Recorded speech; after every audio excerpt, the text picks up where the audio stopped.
Adam, come on, let's church. Adi make up. Nadia. That's okay.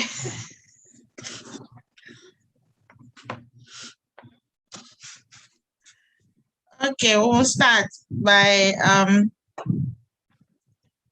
minute.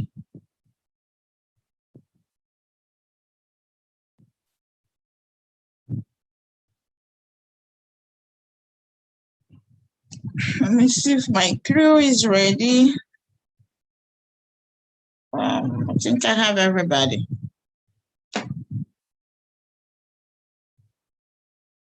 All right. So I will start by singing. We'll open the Sabbath school. I will be singing SDH 103.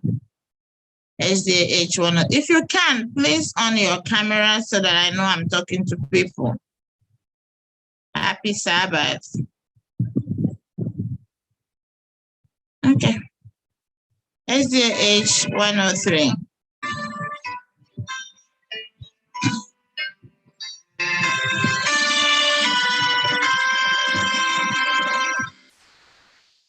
Oh God, oh God,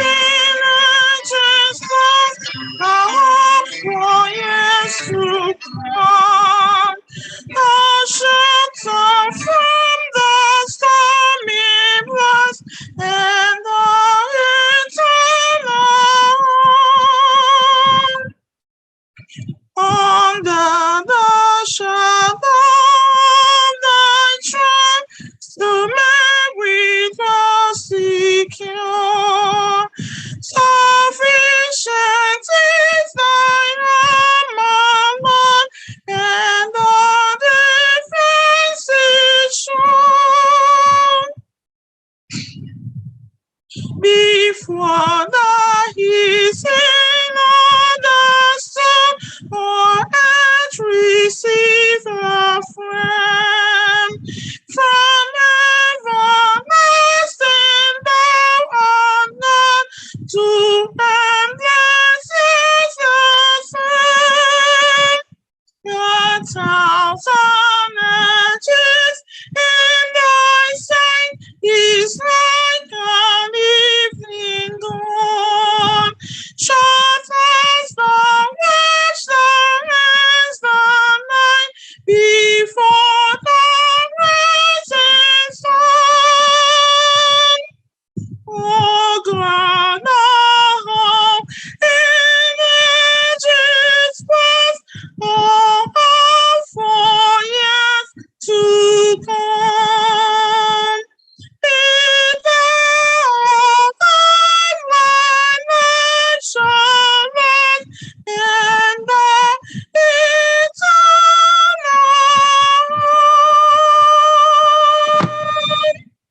Amen. Amen. Amen. Let's pray. Loving Father in heaven, we thank you for your mercies towards us, for your loving kindness, for forgiveness of sin, for the good health you've given us, for healing, for answered prayers. Thank you for leading us from the beginning of this week to its end. Thank you for shelter, for our jobs, for the food you put on our table, for the shoes we put on our feet. We thank you for allowing us today to come together again to worship thee. Come, Father, and be the leader of our worship. May you take control of all that we'll do this morning. And this and other blessings we ask for in Jesus' name. Amen. Amen. Amen.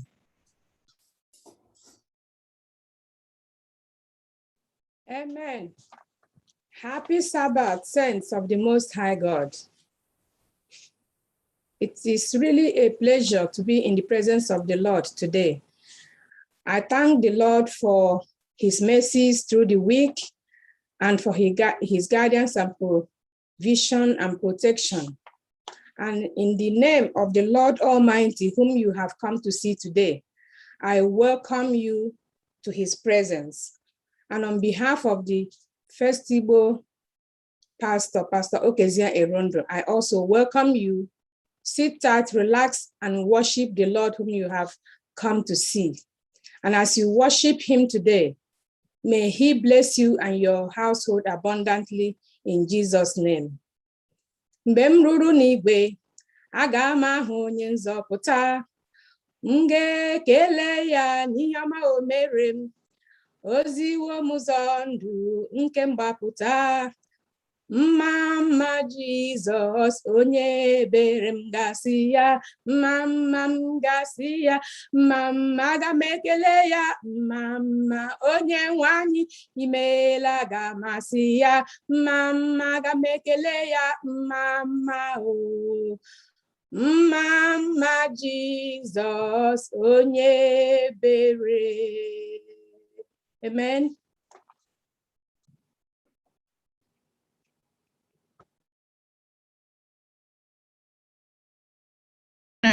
Manuel, are you there? Happy Sabbath, everyone. Happy Sabbath. Our Bible reading is taken from 1 John 4:8. I read, "He who does not love does not know God, for God is love." May God bless his reading in Jesus' name. Amen. Amen. Amen. We thank Brother Emma for that Bible text, that reading. That takes us to the introduction of our lesson for this quarter. Our lesson will take us to Old Testament. We are going back to the beginning to see things that happened in the beginning, how they happened. And that will bring us to the present truth in Deuteronomy. We are going to the book of Deuteronomy. Deuteronomy is one of the books written by Moses, the fifth book and the last book written by Moses. It's an inspired book, and we are going to learn so many things concerning the relationship of God's children with God himself. And that will also relate to the way we should relate to our God. Deuteronomy is a book of repetition. There are many things you find in Deuteronomy. You will see them also in other books, probably in Exodus. Moses repeated certain things. We are going to know why all the repetition. We are going to find out in this book as we study it this morning. We're also going to know about the present truth. What is the present truth? And then there is an outstanding character of God that we are going to understand today. If you don't know anything about God, you're going to find out something important that will be mentioned about God today. Our lesson is very interesting. We are going to share it together, and the Lord has prepared his servant who will guide us through our lesson today. So I pray that the Lord will give us listening ears as we delve into this lesson. Let us just pray. Heavenly Father, we thank you for your loving kindness and mercy. We thank you for bringing these powerful words to us even today and even as we begin the quarter. So Lord, we thank you for leading us in the past quarter. We pray also that you also bless us even in this quarter more than ever before. Use our teacher now who will moderate the lesson. Speak through him that we'll be able to understand and appreciate the beauty of the lesson you've packaged for us today. Thank you, everlasting Lord, that you give us the listening ears and acceptable minds unto your word today. In Jesus' mighty name I have prayed. Amen. Amen. Amen. Amen. Amen. Amen. Yeah, happy Sabbath, everyone. Happy Sabbath. Thank you, Ed Oriak, for the introduction. In fact, you've done most the preambles of the book of Deuteronomy. Yes, we are going to study the present truth coming from the book of Deuteronomy. Deuteronomy is one of the 5 books of Moses. The books Moses wrote, starting from Genesis, Exodus, Leviticus, Numbers. Then we come to Deuteronomy. And some also Bible scholars have said that Job was also written by Moses. That will be the 6th one. The book of Deuteronomy is a very important book. There was a time we were studying something, I think, 2nd King about Josiah. This is the book that brought important reformation in Israel. This is the book that was found in the temple, and when Josiah read the book, he did what? He tore his clothes. The book of the law, as we see in 2nd King, I think 2nd King chapter 22, verse 11, which said, "Now it happened then, when the king heard of the words of the book of the law, that he tore his clothes." That is the book. However, the 5 books of Moses we call the book of the law. And Deuteronomy was widely quoted by the apostles and Jesus himself. Jesus quoted Deuteronomy to ward off Satan's temptation in the wilderness when he said, "It is written, it is written." It was book of Deuteronomy that he was quoting. And before I leave my little preamble, I would like somebody to read Deuteronomy 10, verse 12 to 13. Somebody else should bring Deuteronomy 30, 19 to 20, verse 19 to 20. And now, Israel, what does the Lord your God require of you? But to fear the Lord your God, to walk in his ways, and to love him, to serve the Lord your God with all your heart and with all your soul, and to keep the commandments of the Lord and his statutes, which I command you today for your good. That is the denomination, the speech Moses gave to the people of Israel as they are about to enter the promised land. It is a present truth that time, and it is also the present truth today. And for us today, it is more important because we are nearing the end of the time. It is almost about for us to enter the promised land. That is, Christ will soon come back again. And we are nearing that promised land. Just as then, when Moses and the Israelites were about to enter the promised land, Moses gave this speech to them, and the same thing to us today. So what is our own present truth today? As we are nearing the end of the time, we are waiting for the return of Jesus Christ. What shall we be doing? We are now going to spread the word. The present truth for us is the 3 angels' message. The 3 angels' message. So we are not going to sit down. We have to proclaim this 3 angels' message. To fear God, to give glory to him, for the hour of judgment has done what? Yeah. Come. That is our present truth today, just as it was then. So that's my little preamble. Let's go to lesson. The Sunday lesson that says love, to be loved. This is a very important, we're going to know about love. The book of Deuteronomy was God's effort to bring the children of Israel into new what? Covenant concept, to have the law rewritten in their hearts, to have love, motivation to do right, and not just external obedience. External obedience is what? Legalism. It is a heart appeal to do the right thing because God loves you. And we have to do what? Love him back. Love, to be loved. Sunday lesson. God is love, and that is what? His nature. God never changes. Jesus will never change.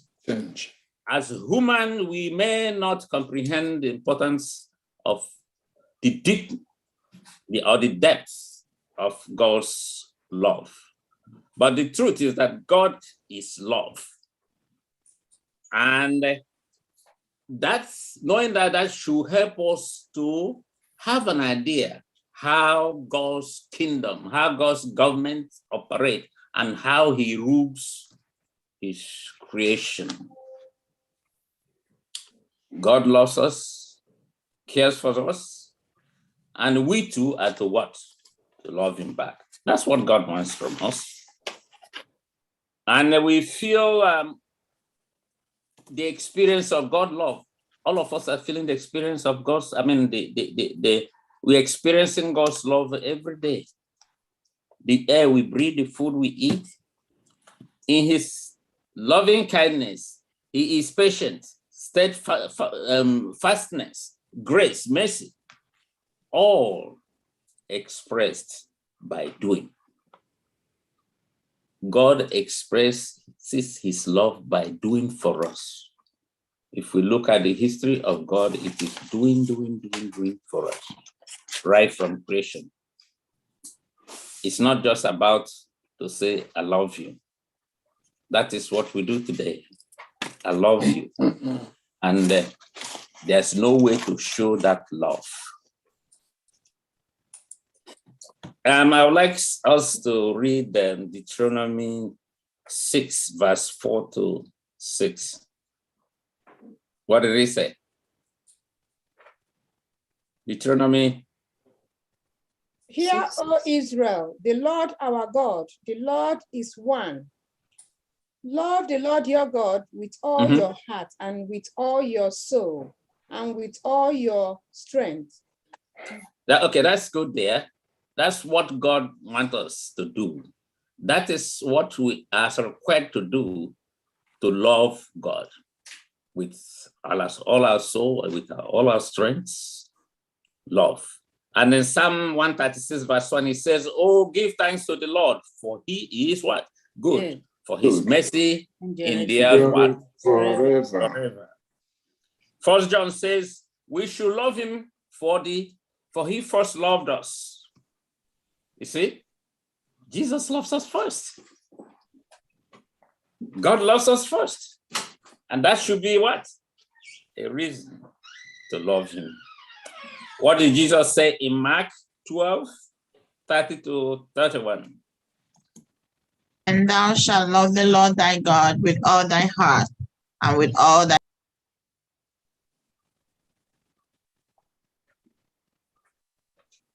Lost you.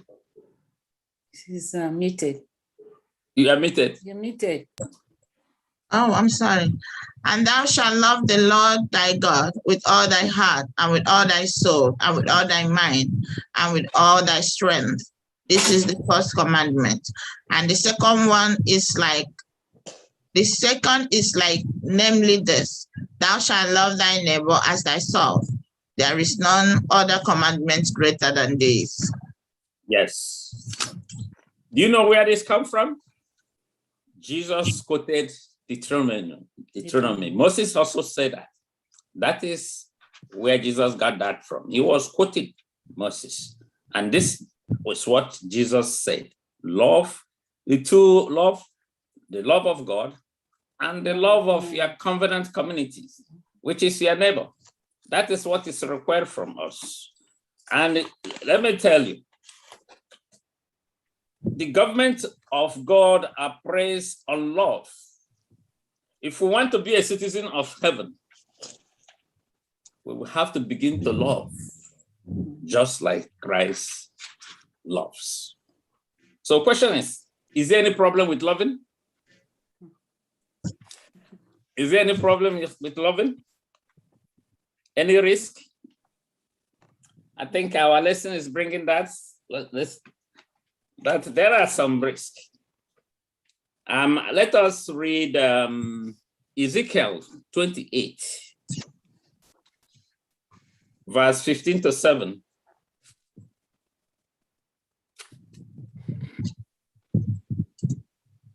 15 to You 17. were blameless in your ways from the day you were created till wickedness was found in you. It's a, even in Eden, in creation, God created us out of what? His love.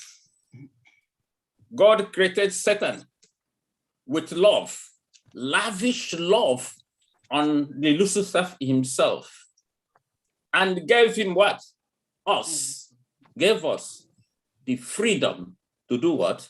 To choose. But what did Satan did with his love? God lavished on him. What did he do with it? He became arrogant and wanted to be. What did he do with the free will God gave? Because God is a God of love. God doesn't want to force you to love him. Love is not forced. God wants relationship with us. And that is why he gave us that free will to choose.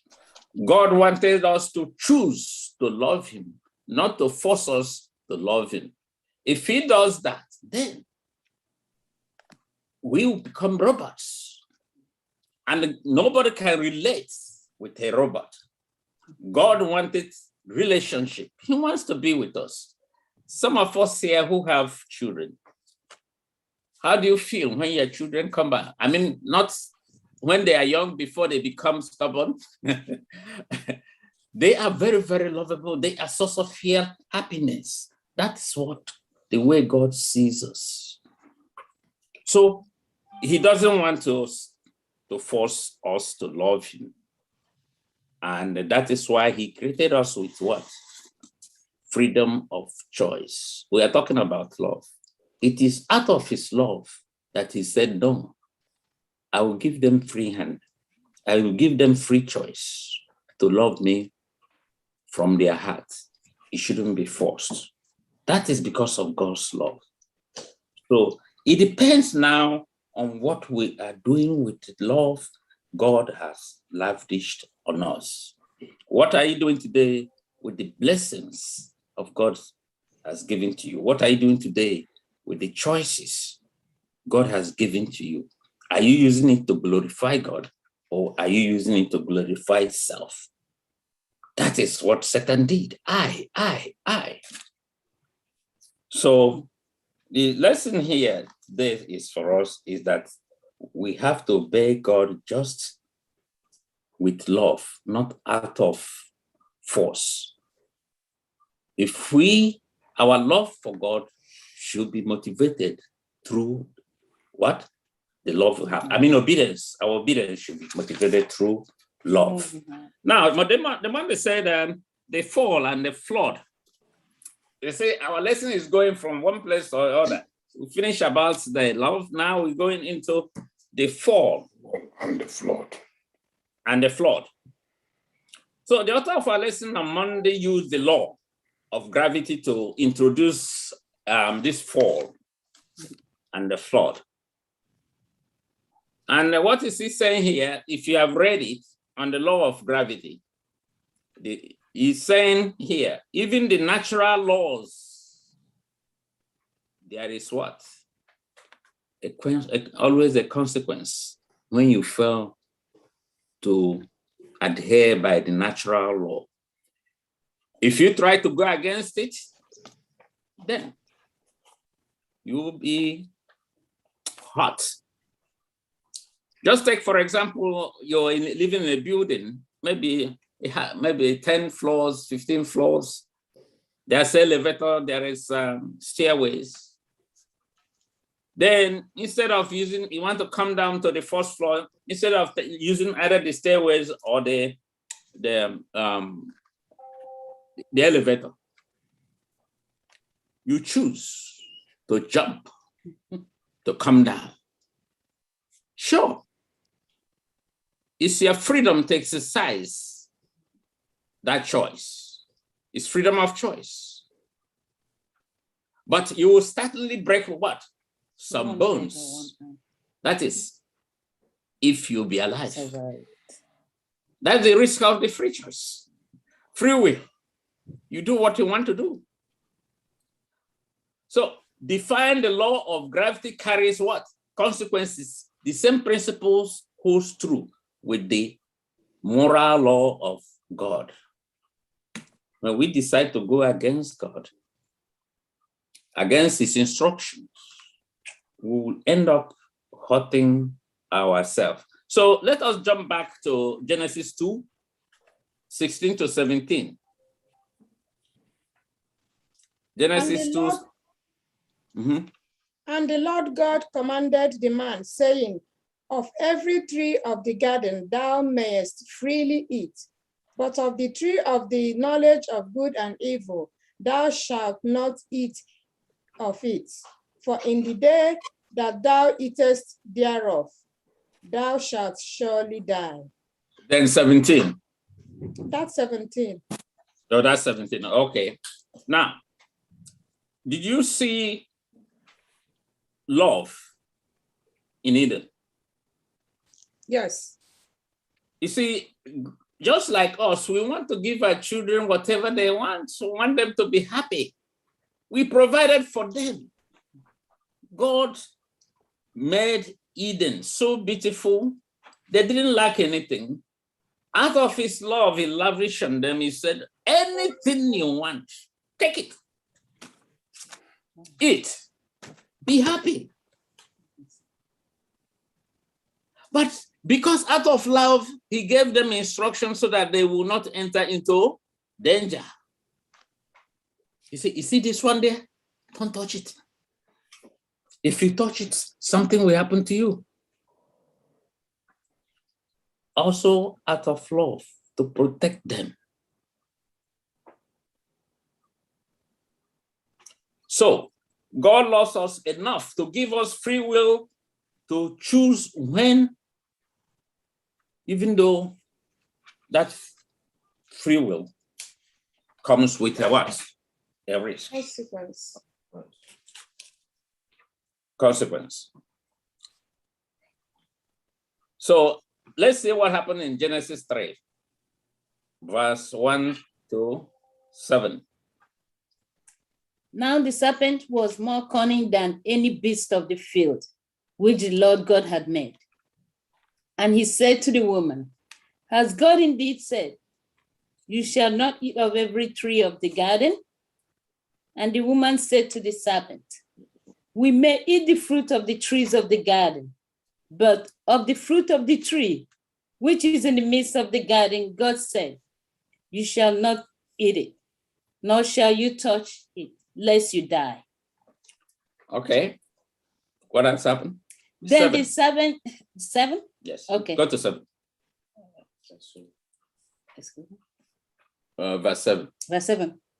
Then the eyes of both of them were opened, and they knew that they were naked, and they sewed fig leaves together and made themselves coverings. All right. What do we see here now?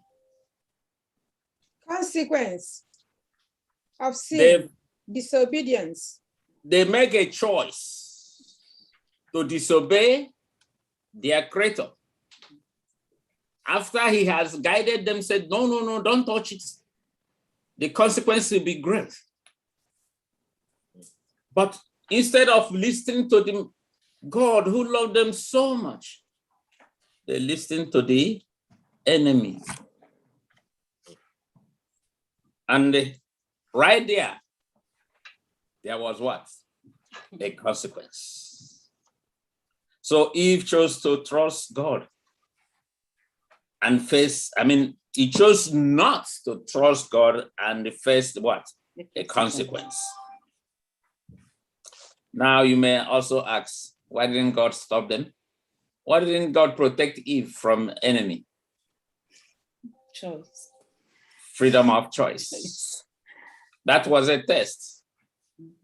Whether you will trust me or choose me, or whether you choose the enemy. And they fell. Neglect the instruction of the one that cares for them. They didn't know that they were naked. And they chose who? the enemy. Then as soon as they did that, what happened? They can just say, Anya Abahem. Anya Abahem. Then our trouble started. Things went from bad to worse. God saw that man is what? Evil. Man has disappointed him. Genesis 6 verse 5. Man is evil. His wickedness is too much. God regretted, why did I do this? The people I created has rebelled and they don't know me anymore. What did he do? He decided to, okay, let me remove this set of people and start over again. And the consequence is what? The flood. God wiped away human race on earth and started over with who? Noah and the family as a seed to start over as a seed for a second creation.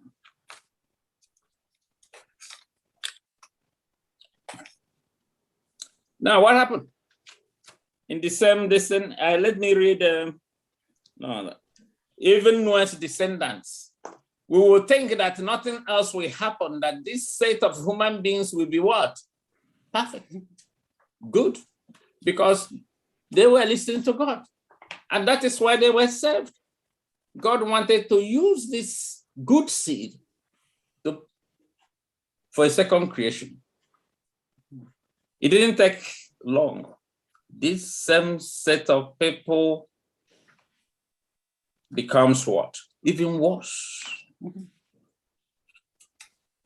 And during this time, humanity decided to establish an independent government outside God. They begin to build what?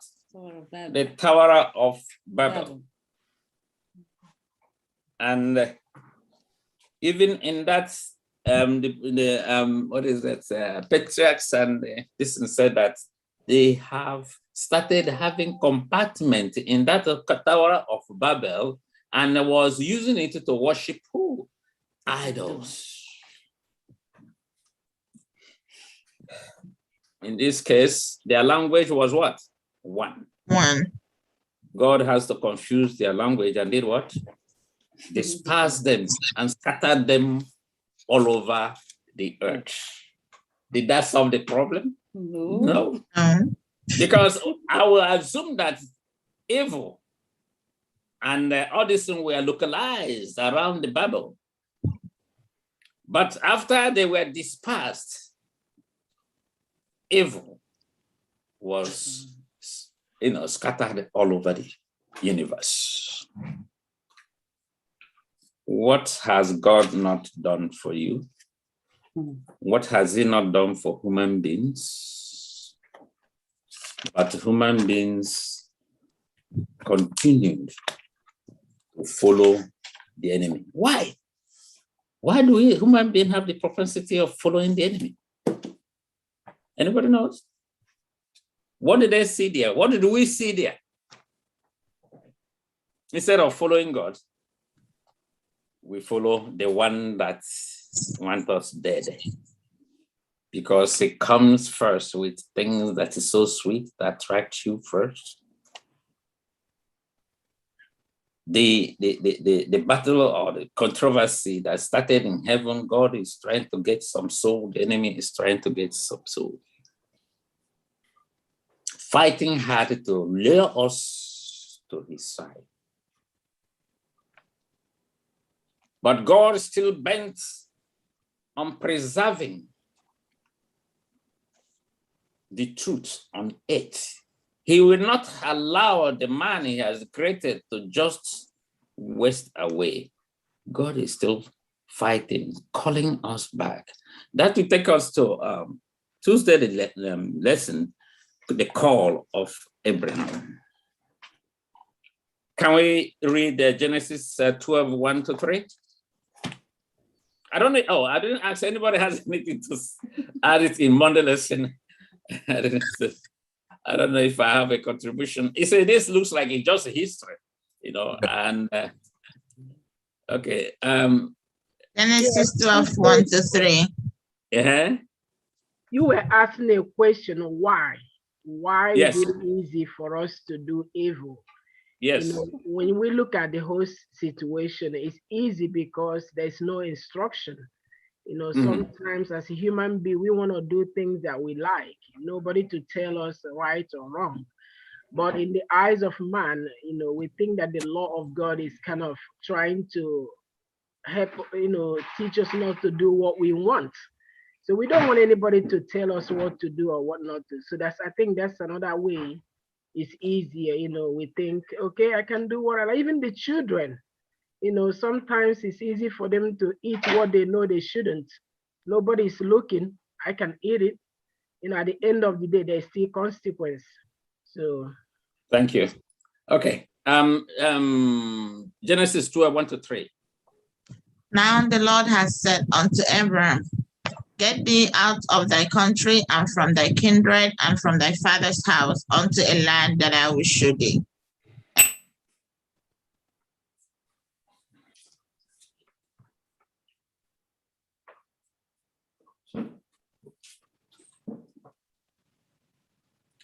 You're blocked again. Oh, something is taken away. Yes, I think something. And verse 3, right? And Yes. I will bless them that bless thee, and curse him that curseth thee. And in thee shall all families of the earth be blessed. Yeah, just like I was trying to say, you see, after the dispersion from Babel, idolatry again becomes so universally entrenched. Appears that it was like I said, it appears it was localized before, but it is now universal. The hearts of human beings were so hardened to follow the evil ways. Then God has to choose Abraham of the line of Shem, one of the sons of Noah, to make him the keeper of his law. For what? For future generation and the world. And when he called Abraham, and no, it's Abraham, please. Yeah. Remember, the family of Abraham knows God. Even the father, by name Terah, was a person that follows God. But because everybody surrounding him was what? Worshipping idol. Then Terah began to, he began to do what? Begin to worship idol, combined with the worshiping God. Can we do that? Sure. It's either you choose. God don't like to share worship. So why do you think that God called Abraham out?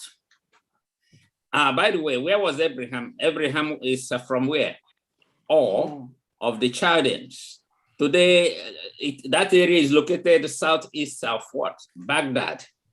That is where Chaldean was. And why didn't God leave Abraham to do what he's supposed to do from there? Why did God call Abraham out? Abram out. By this time, he wasn't Abraham. It was what? Abram. What's the meaning of Abram? Abram is called, the meaning of Abram is exalted father. But after some time, Abram was changed to what? Abraham. As meaning what? Father of many nations. Okay, I ask question. Why did God has to remove Abram from his father's land to do his bidding? Okay. I told you that in the environment they were living. Apostasy, idolatry was highly practiced. And I told you, even Terah, the father of Abraham, have started being influenced. He has started deviating from the worship of true God to worship of idols. So God wanted to remove Abraham, remove him from that bad environment and to qualify him for the work ahead. Because he didn't just call Abraham, come out of your country. He called him because he has assignment for Abraham, please. He had assignment for him. So in order for God to qualify him for the work ahead, he has to separate him from the association and influences of bad friends around who might interfere with the proposed work God has for him. That's why he called Abraham out. Because for us today, you know that most of the time our environment can influence us. Our friends can influence us. I know a lot of people that have been dislodged because of the company they keep.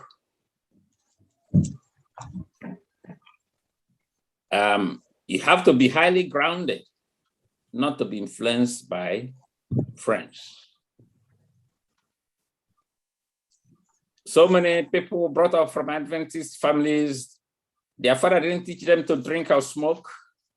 As they go out, started mixing with friends, they begin to do the things that were not taught them at home. So that's why God took Abraham out from the influence of bad friends to qualify him for the work ahead. What was the assignment God gave to Abraham? You can see that apostasy is entrenched everywhere universally. And God wanted Abraham to what? I think it is in there. He gave him assignment right away. He is to be the one to carry his name to reveal the truth to the world. Through his seed, the world will be what? Blessed. And that seed that blessed the world is who? Jesus. Jesus Christ. So that is why God called Abraham out. Now I think there's a hand up. Is that okay? Please. Go ahead. Elder, just wanted to look at in light of the caption of the lesson of the quarter, where we say is present truth in. So what is the present truth in the story we have had?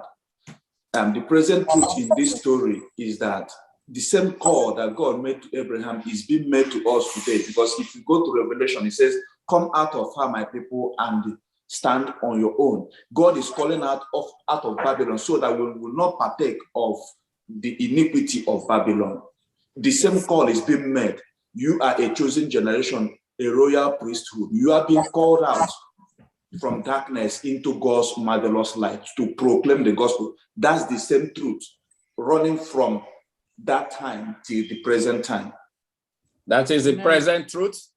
That is the present truth for us to proclaim the three angels' message, as I mentioned before, to the world.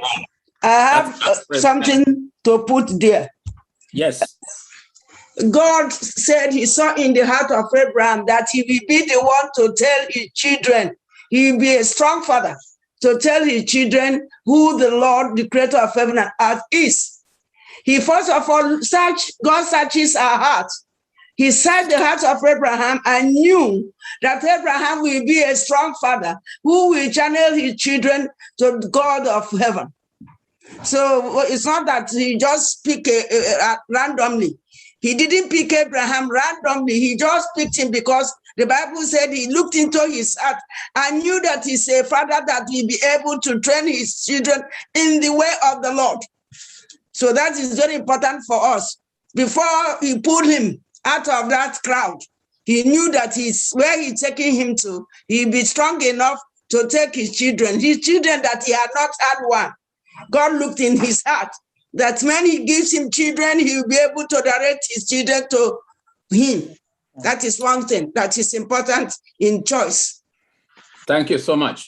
And there's a place in the Bible that said that Abraham is father of faith. We know about that. And when Abraham was called, did Abraham ask, where am I going? Is there any electricity there? Is there any this? Is there any food? Is there any that? Just like some of us today, more especially those in the ministry, some pastors, when they are transferred, they say, oh, I'm not going there into the bush. There's no food, no road. Abraham went without asking any information. God counted it as what? Obedience and faith. And also, you remember that Abraham was tested so many times. Get out of your house, your country. It's a test. He left. Sacrifice your only son of old age. He obeyed. So God saw these things and called Abraham my friend.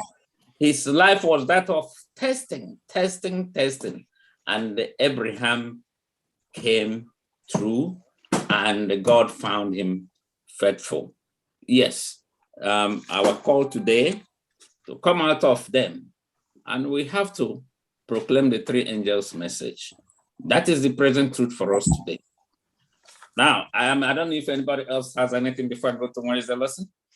Covenants. Yes, I want to ask a question about 2 Corinthians 6 verse 17 talks about, wherefore come out from among them and be ye separate, says the Lord, and touch not the unclean thing, and I will receive you. Then my question would be, is it wrong to be separate among people? Is it wrong to not be like what other people around you, whatever they are doing? Is it wrong to be different? From the master, we are following his example, Jesus Christ. Yes, Jesus Christ did not separate himself entirely from the Jewish people or from the Pharisees. He was also going to the synagogue. He was also, mixing with them. If there's something we see these days in some denominations, who even their family, they don't even want to see their family. I don't think that is the way Jesus instructs us to do. But the thing is that if you know that you cannot, I don't know what I want to say here. What I'm trying to say here is that if you are not comfortable to be among people that you can influence people and you cannot stand that their bad influence, it depends on what. If you have no business, don't go there. And if it is about spreading the gospel, go with somebody else who will strengthen. When you want to fall, he will strengthen you. That is why Jesus' method was he sent them in what? In twos. That was what I can answer there. We cannot just, okay, if we separate ourselves, are we doing the work we are being called to do? To spread the three angels' message, to tell the people about Jesus and his soon return. We won't have the chance to do that. So total separation should not, I don't know if any pastor is here to add. I also wanted I have a hand up. Evelyn. Okay. My dear Joe Marama, but Wizendo ndekwala ajụjụ in a way. Ellen White la akwụkwọ kenamji mbo notes about the lessons.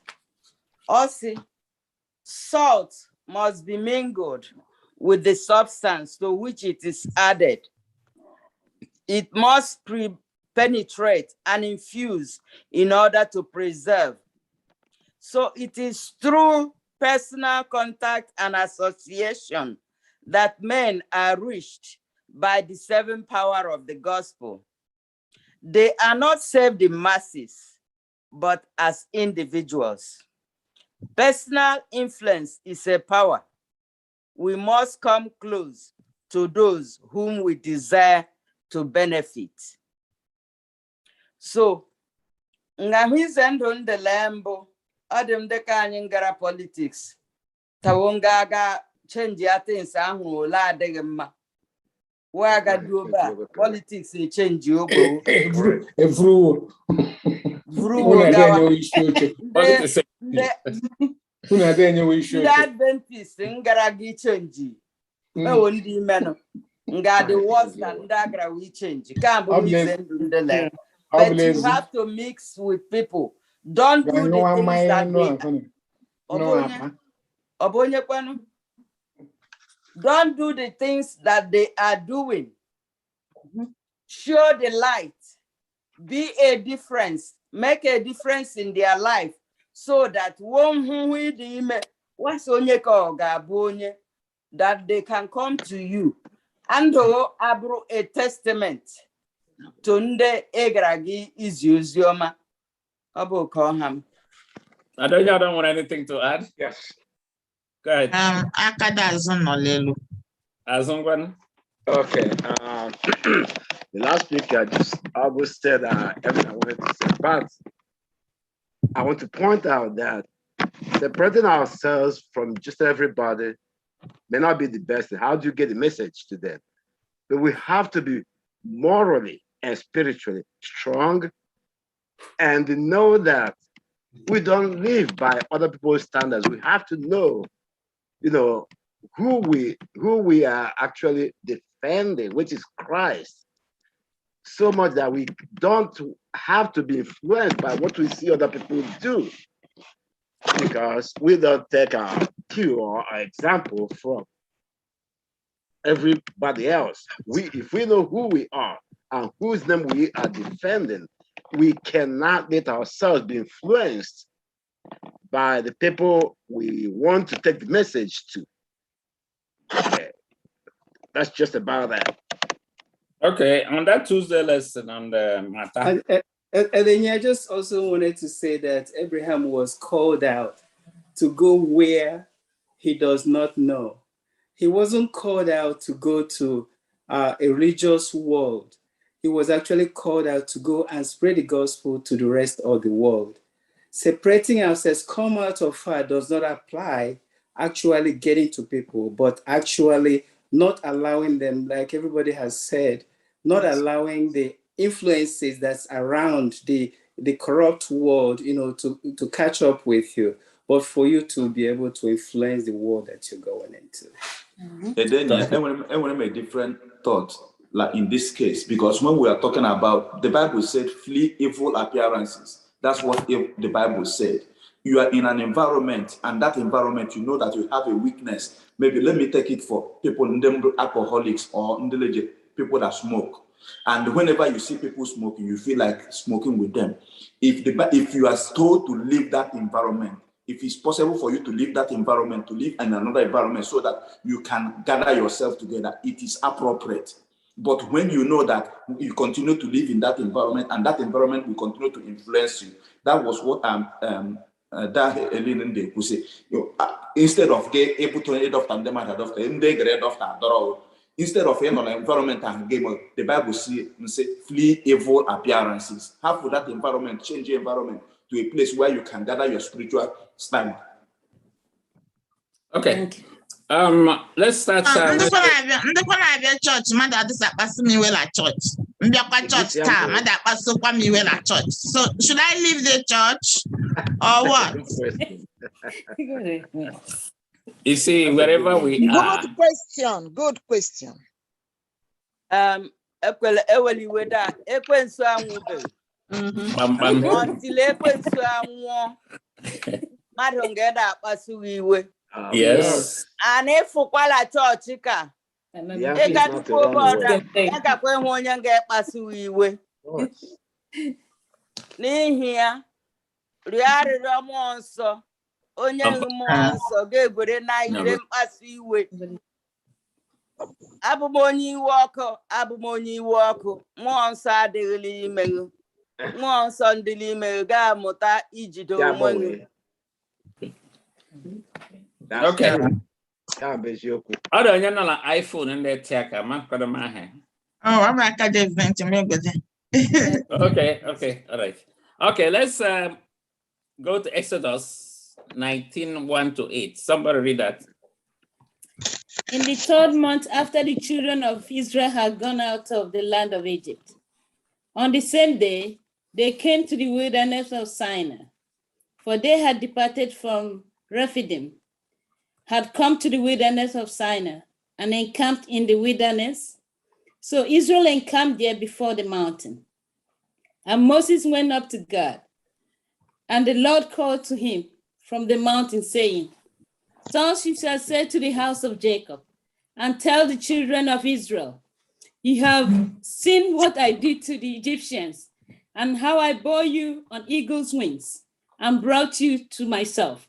Now, therefore, if you will indeed obey my voice and keep my covenant, then you shall be a special treasure to me above all people. For all the earth is mine, and you shall be to me a kingdom of priests and a holy nation. These are the words which you shall speak to the children of Israel. So Moses came and called for the elders of Israel and laid before them all these words which the Lord commanded him. Then all the people answered together and said, all that the Lord has spoken, we will do. So Moses brought back the words of the people to the Lord. Thank you so much. We will reach there too. Now, we have seen that the Israelites were in Egypt for a long time, and God raised Moses to go and deliver them. At what age? 120 years. Moses spent 40 years in the royal house of Pharaoh, spent another one in the wilderness where he met, is it Milders, the wife, the father, and at age, what? 80, God sent him with assignment to lead, to deliver the Israelite from the hand of Egyptians. Now, why did God have to deliver or call the Egyptians out, the Israelite out from that land? Why did he have to call them out? Why did he have to deliver them? Now, the answer is not far-fetched. Go to your quarterly, the third stanza there. I like the way the author put it. He said it was simple as that. The question is, why did the Lord call the people out from Egypt? It was as simple as that. God called them out, the seed, the descendant of the fathers, Abraham, Isaac, Jacob. And with these descendants, the Lord established his covenant with them, and they will be indeed. God has already, you see, if God promised you something, is God giving an assignment and wants you to carry out that assignment? It doesn't matter how many years. God is faithful to fulfill his own part of the bargain. So God have seen them, they have been suffering. These are the people that is carrying the truth, that we reveal the truth to the world. And now it's time to bring them out from the oppressor's hand. God, because that promise has already been established with their fathers, and God wants to renew it with this present generation. They are special people to who? To God, with special assignments. But the Bible told us that they are special. God called them, is it? Salaga, special people. Why are they special? Why did God choose them? Is it of anything of their own merit? No. It is because of God's what? Grace on them and the truth God has already bestowed on them. They have the truth. It is in them. Even though they have been rebellious from time to time, they have the truth. That is why the Bible also instructs us to raise a child the way with the word of God. When he grows up, even though at your face he'll be rebelling, with time, those words will come back, just like me. I was going to church, but I wasn't in church, So that's why sometimes we have to give people chance, because what you've instilled in them will also come back to them at any age. So that promise God made to Abraham is still passing it, and God wants to fulfill that promise. But in the covenant God made with the people of Israel will show you the 4 principles of God. What are these 4 principles? God is a deliverer, a redeemer. He is God of relationship. God wants to have relationship with the people of Israel. God is a God of promise, and he is faithful with his promise. God requires obedience in all his covenants. So God redeemed the Israelites from who? From the hand of the Egyptian, the oppressor. After he delivered them, remember, God didn't give them this requirement of 10 commandments. After he delivered them, then he calls them into what? Covenant relationship. It was after they have passed the Red Sea and the wilderness that God called them to renew the covenant with them. God desires relationship with his people, because right from the beginning, God is a God of relationship, right from creation. That is why he was always in the evening, cool breeze evening, come to visit Adam and Eve, to commune with them and to have meaningful relationship with them until sin comes in and create a gap. He commanded the Israelites, let them make me what? A sanctuary that I may dwell with them. According to John chapter 1, the word, which is God, became flesh and dwell among men. As who? Jesus. God has always wanted to be with his people. So, according to Revelation, in the new heaven and new earth, we shall dwell with our Creator, face to face, touch him, hug him. He will touch our head. So we'll be relating with our God, with our Creator in the heaven made new. What a wonderful God that loves us so much and wants to be with us. And our 3 characters, God is a God of covenants. Covenant based on the promises of the coming Messiah. The sacrifices in the Old Testament system of slaying of a perfect lamb symbolizes who? Jesus, the Lamb of God, that taketh away the sin of the world. Every covenant he made is sealed with what? Blood. And God requires obedience. That's one of the characters of God. He requires obedience in all his covenants. Obedience is one of the components of God's, one of the components of God's covenant. But disobedience is not forced. He never forced obedience. It cannot be mechanical. Then it becomes what? Legalism. It cannot be forced. It cannot be done with your own strength or power. Then it becomes legalism. True obedience to God should be motivated by your love to God. That's why from the beginning we learn about love. Love should not be forced. I say, Jesus said in John 14:15, if you love me, what? Keep my commandments.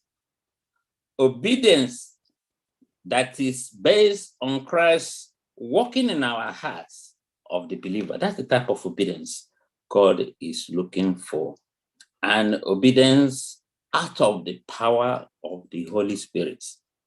And this is where the Israelites got it wrong.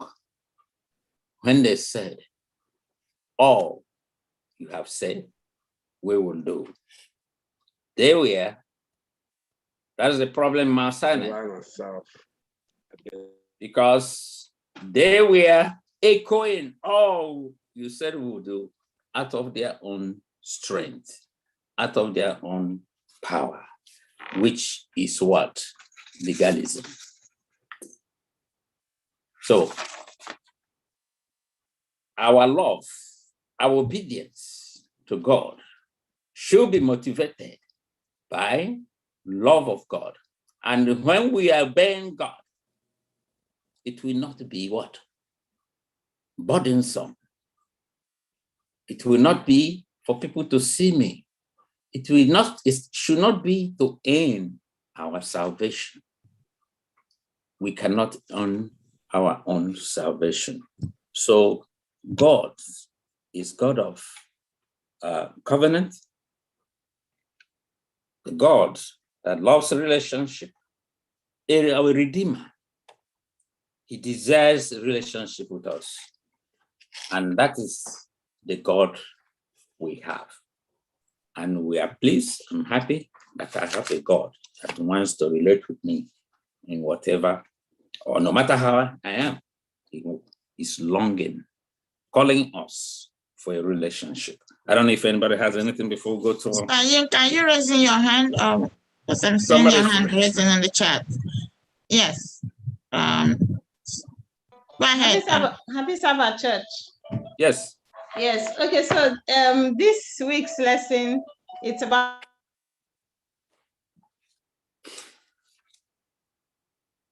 You're muted. You're muted. Okay. So happy Sabbath, Church. Happy Sabbath, my dear. Okay. So when I was studying this lesson as a preamble to Deuteronomy, you know, like the author says that if you study Deuteronomy and just look at it, be like, oh, it was the laws given to the children of Israel. But then this preamble was able to let me know that, you know, beyond just giving a set of rules to a particular set of people, God actually wanted them to know that, you know, this is my character. My character is to love. Like I created man and I love man. So from the beginning of creation, God has always been looking for a group of people. You know, even when he called Abraham, he was looking for Abraham so that through Abraham, he could have descendants that will worship him and know him. Now, even after the time of Abraham, you know, when the flood came, he was still looking for, you know, when they went into apostasy and all that, he was still looking for a group of people. And he found Noah and his wife and his family. Then when the children of Israel were in Egypt, he was still looking for a group of people. And each time we see God reaching out of love, not because, you know, they had anything. If you look at what the Bible says, The Bible says it's not as if people were the best of the people. It's not as if people were the righteous of the people, but you are stiff-necked people. But God just wanted to reach out to a group of people who will love him in return, who will understand that, oh, I can love God genuinely, not loving God out of fear. And so we see this thing play throughout the Bible. And even till today, we still have people who feel, sorry, we still have people who believe that, oh, I have to worship God out of fear. I have to, if I don't do this, God will not love me and all that. But that's not how it is. That's what this week's lesson is letting us to know, that God loves us. He wants us to be able to reach other people. The children of Israel were able to reach other people because he wanted them to know my character. As Adventists, what is our character? Our character is supposed to be of love, so that through us, other people will come to know God and know that, oh, this is how God is. God is love. So God is reaching out to me and you so that we can reach out to other people. And when he says, oh, reach out to other people, he wants us to be in this world, not to be of the world. But unfortunately, we find that a whole lot of the world, instead of the church going into the world, the whole lot of the world has come into the church. And that's why I think that's why we are studying this lesson. So remember the call. As he called Abraham, he's calling us. As he called the children of Israel, he's calling us. As he called Noah and his family, he's calling us. Thank you. Thank you. Thank you. When we get love, we spread the love to others. And that is what we are called to do. Thursday lesson is talking about apostasy and punishment. Can we just read Exodus 19, 4, 5, and 8? That's it. Time is. You have seen what I did. How much? You have seen what I did to the Egyptians, and how I bore you on eagle's wing and brought you into to myself. Now, therefore, if you will indeed obey my voice and keep my covenant, then you shall be a special treasure to me above all people, for all the earth is mine. 8. Then all the people answered together and said, all that the Lord has spoken we will do. So Moses brought back the words of the people to the Lord. Thank you. And we just touched this. All you said we will do, obey. And that was the problem with this the Israelite. But do you notice that it didn't take time? Few days after Moses gave them what the Lord said, and they echoed in response of being in obedience, Moses went up to write the law on the stone. Before he came back, what happened? 40 days he stayed there. They have made what? A graven calf to worship. Violated it right away. You see, and this is the beginning of their problem. Their punishment, a journey that's supposed to take 40 days, took them how many years? 40 years. 40 years. 40 years for them to reach the promised land. So what is the problem here? The truth is that humans, as humans we are, we cannot keep promise on our own might or strength. We cannot put ourselves in the place of God. Obeying the Lord's commandment is what God will do in us, not for us doing it by ourselves. That is what happened in Mount Sinai. The commandment is not just thou shalt not or what you will do, but they are promises God has a promise to do in us and for us. But they read it upside down, even us today. We thought the 10 Commandments is thou shalt not, what we should do. It is what God will do in us. And that is why he said he will put the law in there and write it in their what? In their heart and mind. There's nothing bad in keeping the law, but how do you keep it? On your own strength? Is it a burden to you? Are you trying to earn your own salvation? You can't earn your own salvation. So in Hebrew 10, he said, the central to the new covenant is that God is going to write this in our hearts and the mind. So in Sinai, when they reply all, that the Lord said we will do, that was a bad promise from the Israelites, a bad response. God has to step in. God has to step in and overrule their own promises. That promises all we will do. And do what? And decide to put the law in their heart and mind. God knows that if they love him with love, motivated with love, that is the obedience God accepts. The Jewish people did not keep the law. I mean, they keep the law to the letter, but they miss one thing: love. That is the only thing they meant. They were keeping the law, but without love. So without love of God, that obedience is what? Legalism. Whatever religion you are practicing without love is legalism. Without love of God, whatever you're doing is legalism. Love and the anointing of the Holy Spirit is the only thing that can transition us from the old covenant experience where you do sacrifice to the new confidence experience. That is our lesson today. We have to worship God in truth and in spirit, and pray that God will help us, give us the Holy Spirit to help us to obey out of love. First of all, we have to love God. If you love him, you will trust him and you will obey. And that is the love. That is the obedience God accepts. May God help us as we struggle in this life. And maybe we are going to see our Maker face to face. He will touch our head, we will kiss her foot, and he will embrace us in the word made me. May God bless us today in Jesus' name. Amen. Amen. We can give Brandon Maker 2 minutes. His hands have been up like 10 minutes. Thank you, my sister. I just wanted us to look at the lesson from where Edenia started. What happened between Satan and God. And that thing that happened, the war that happened in heaven, which is the great controversy, led to Satan to come because Satan knew the love God has for man. He said, okay, let me deal with man that God loves. And he dealt with man. And what happened between Genesis chapter 1 to Genesis chapter 3 is what God is trying to solve in the rest of the Bible.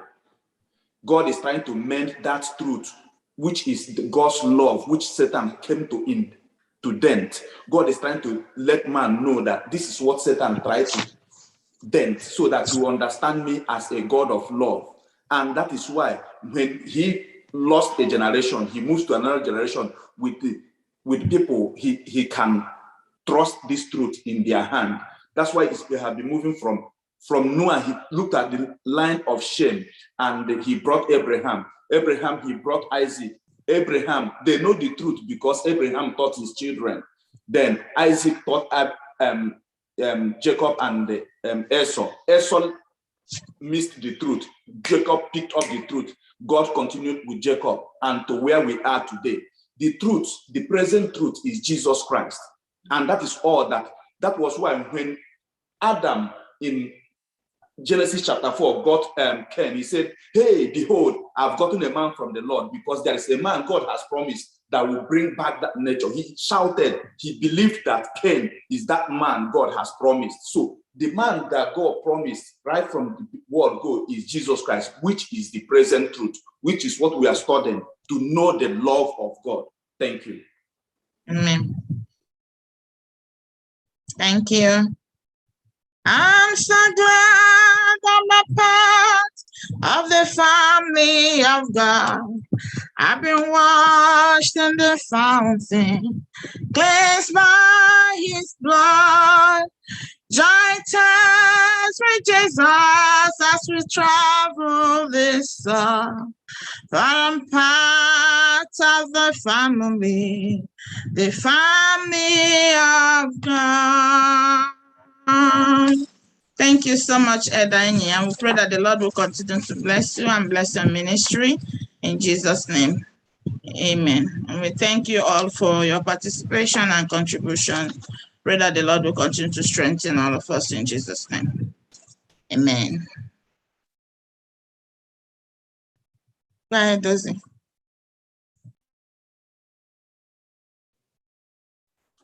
This is the time for our Sabbath School expense offering. Please, as you usually do, dip deep into your pocket and donate generously to the cause of the Lord, to give this message we have just had wings. Give the message of the Lord wings. Give the message of the Lord wings. Wings, give the message of the Lord wings. And let it fly. Let it fly, fly, fly. Amen.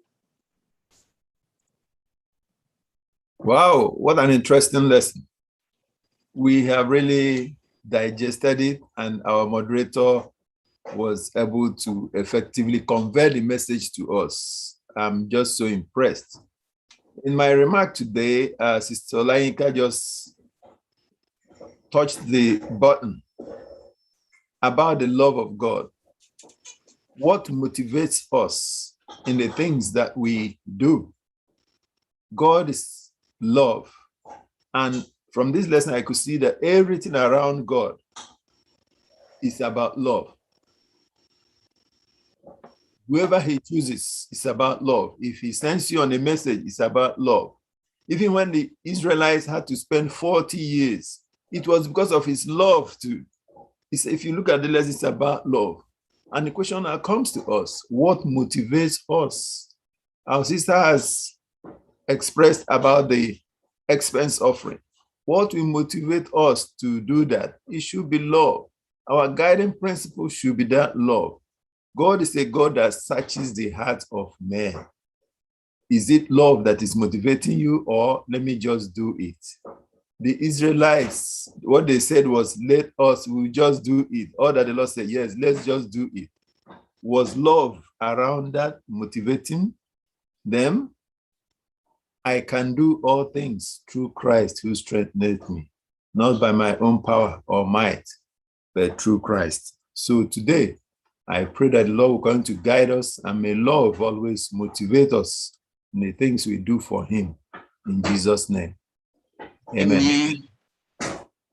Amen. We will now bring this wonderful Sabbath school to a close by singing from SDAH 590.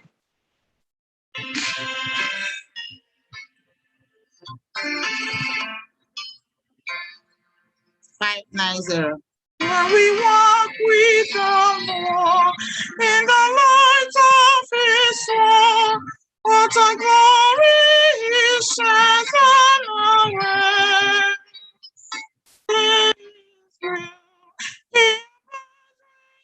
Still, and we also will trust and obey.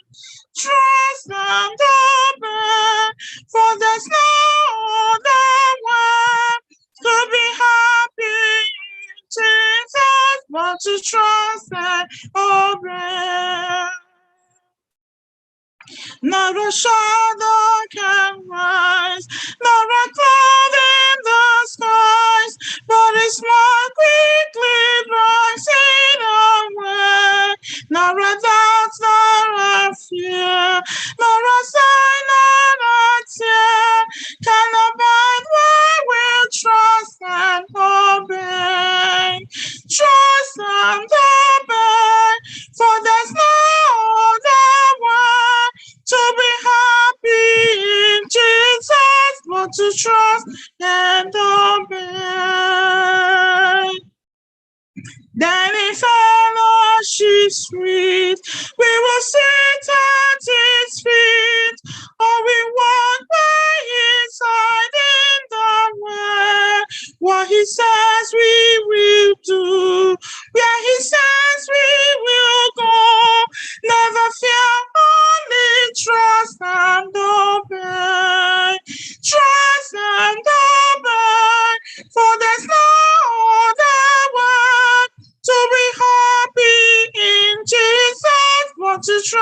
and obey.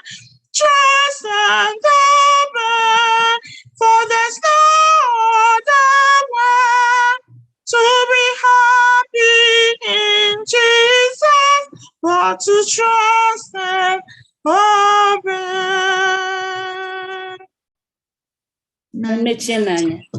Let's pray. Trust and obey, for there's no other way to be happy in Jesus but to trust and obey. Thank you, Heavenly Father, for reassuring us today again that when we walk with you in truth and in spirit, that you will always be there for us, to see us through in any challenge that may come across our way. Thank you for being a loving and promise-keeping God. We thank you again, Holy Father, for the lesson of today and for your guidance. We thank you for your manservant, who you guided to moderate this lesson for us. You have reminded us that obedience that is not motivated by loving you is not acceptable in your sight. We pray for the indwelling of your Holy Spirit in our lives, for that is the only way we can get that covenant with you. For we ask for your continuous presence this afternoon as we enter to the second session of the Sabbath. Come and bless us and keep us. And may we come back next Saturday to worship thee. Is there any way that we have sinned against you by our little worship? May thou forgive and have mercy upon us. These are other blessings we ask for in Jesus' name. Amen. Amen. Amen. Amen. Thank you so much, everyone, for participating in the Sabbath school today. For next Saturday, we'll be studying lesson number 2, and the title is Moses History Lesson. We urge you to join us next Saturday as we digest these lessons. And as you do that, we pray that the Lord will continue to be with you in Jesus' name. We will you to Sabbath school. We are happy that you are here. Happy Sabbath day. Happy Sabbath day to you all. Till we meet again. May the Lord continue to be with you and your families. Till we meet again next Saturday, same place, same station. And as you do that, I also urge you to join us this evening. We have evening services where if you have any concerns, any questions, you can bring it along. We have elders who will be able to answer all your questions and concerns. May the Lord be with you till we meet you again next Saturday in Jesus' name. Amen. Amen. Happy Sabbath, church. We have a few announcements for this week. The first is that today we have Education Sabbath, so we will be having a graduation program for our 2021 graduates. So please stay tuned and please enjoy, because we have a lot in store for you. Our board members, please remember that tonight we have board meeting by 7 p.m. on this platform. So please be on time so that we can end on time. So board members, please remember board meeting tonight. Then members of the music ministries, you are asked to wait immediately after potluck. Pastor wants to meet with you briefly. So those members of our music ministries, please wait briefly immediately after potluck. The following announcements are for the women's ministries. Please take note of these scheduled condolence visits. Today at 12, well, today immediately after potluck will be at Sister Ozichi Njako's place. So women, please get prepared to meet at Sister Ozichi Njako's place today after potluck. Then tomorrow by 12 p.m. noon, you will also be visiting for Sister Caroline Anyawo at Mrs. Evelyn Alozier's place. So please meet there at Sister Evelyn Alozier's place at 12 p.m. noon tomorrow. And then also tomorrow, after that, by 1:15 p.m., you'll also meet at Brother Nabu Gogo's place for a condolence visit. So please take note of this for the Women's Ministries Department. Then we ask that you continue to remember those who are sick in your prayers. Let's pray for continued healing and strength. these are all the announcements that we have. If there are any more, pastor or first elder, we bring it to you. And as we do all these things, may the Lord bless you all in Jesus' name. Amen.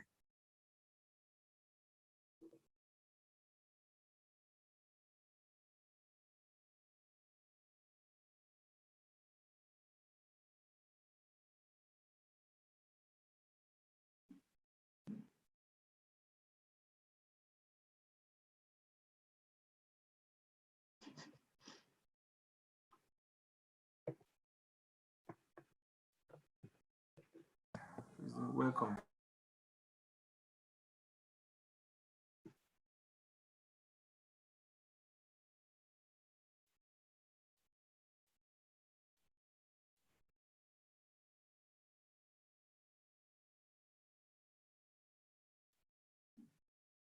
Thank you. You're welcome.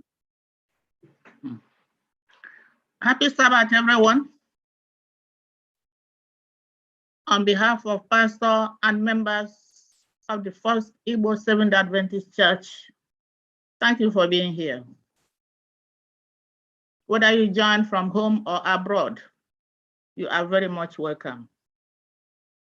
We pray that God sends his holy angels to come and abide with, lead and teach us as we worship him today under the same umbrella. And to our visitors, another welcome as we look forward to a repeat visit.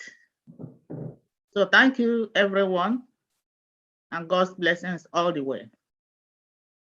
Every time I see another Sabbath day like this, I say, thank you, my Lord. Every time I see another Sabbath day like this, I say, thank you, my Lord. Amen. You are welcome in the name of the Lord. You are welcome in the name of the Lord. I can see all over you the glory of the Lord. You are welcome in the name of the Lord, of the Lord. You are welcome in the name of the Lord. You are welcome in the name of the Lord. Hallelujah. I can see all over you the glory of the Lord. You are welcome in the name of the Lord. My hands are filled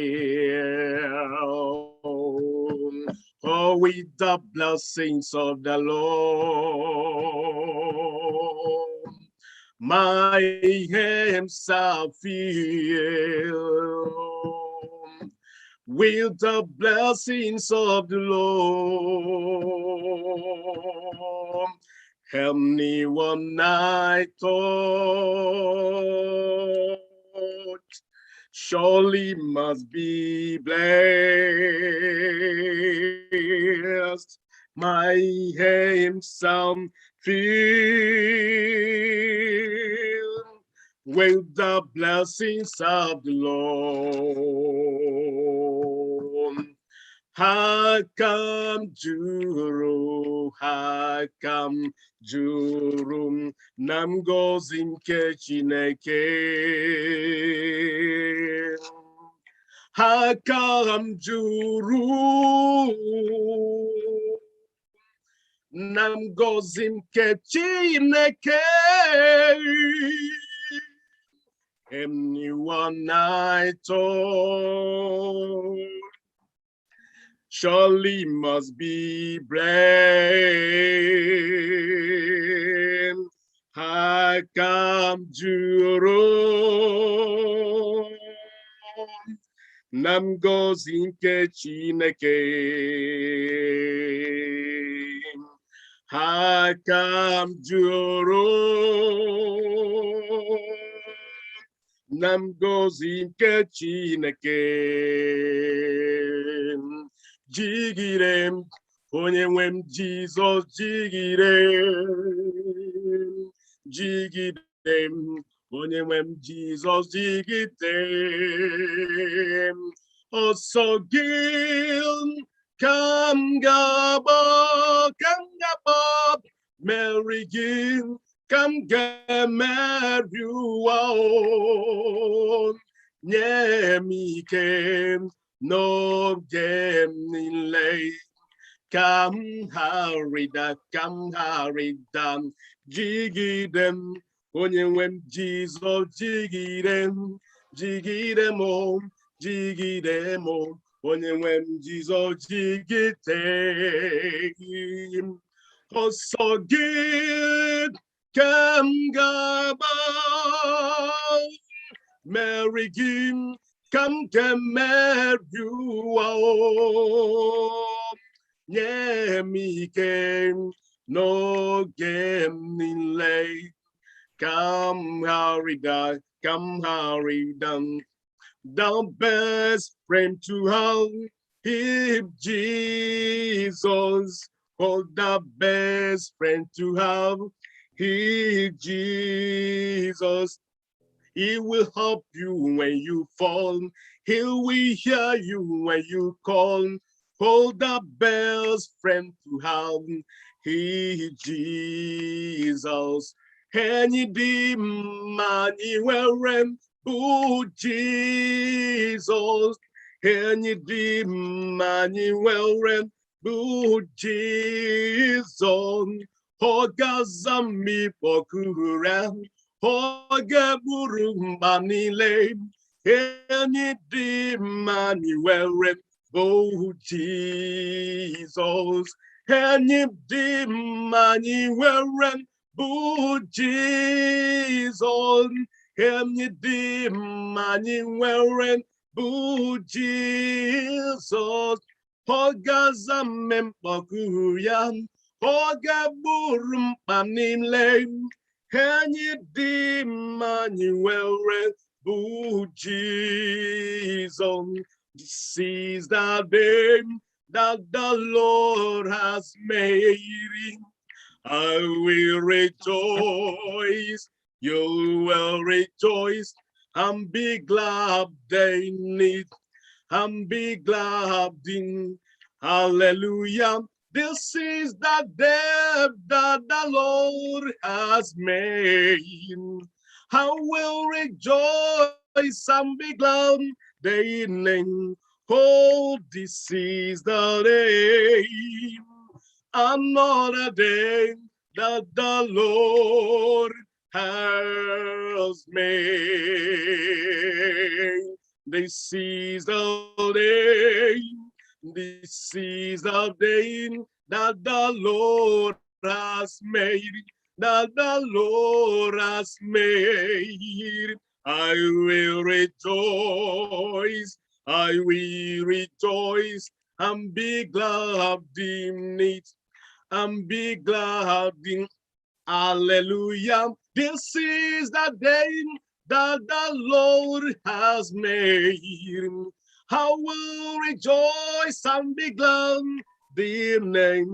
Oh, this is a day, another day that the Lord has made. You are highly lifted up. There is no one like you. Oh, hallelujah, hallelujah. You are highly lifted up. There is no one like you. Oh, hallelujah, hallelujah, hallelujah. Oh, hallelujah, hallelujah, amen. Hallelujah, hallelujah. Oh, sing hallelujah, hallelujah, hallelujah, amen. Hallelujah, hallelujah, amen.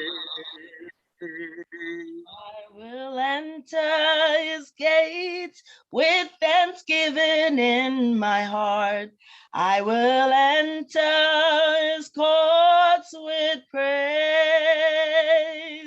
And I will say, this is the day that the Lord hath made.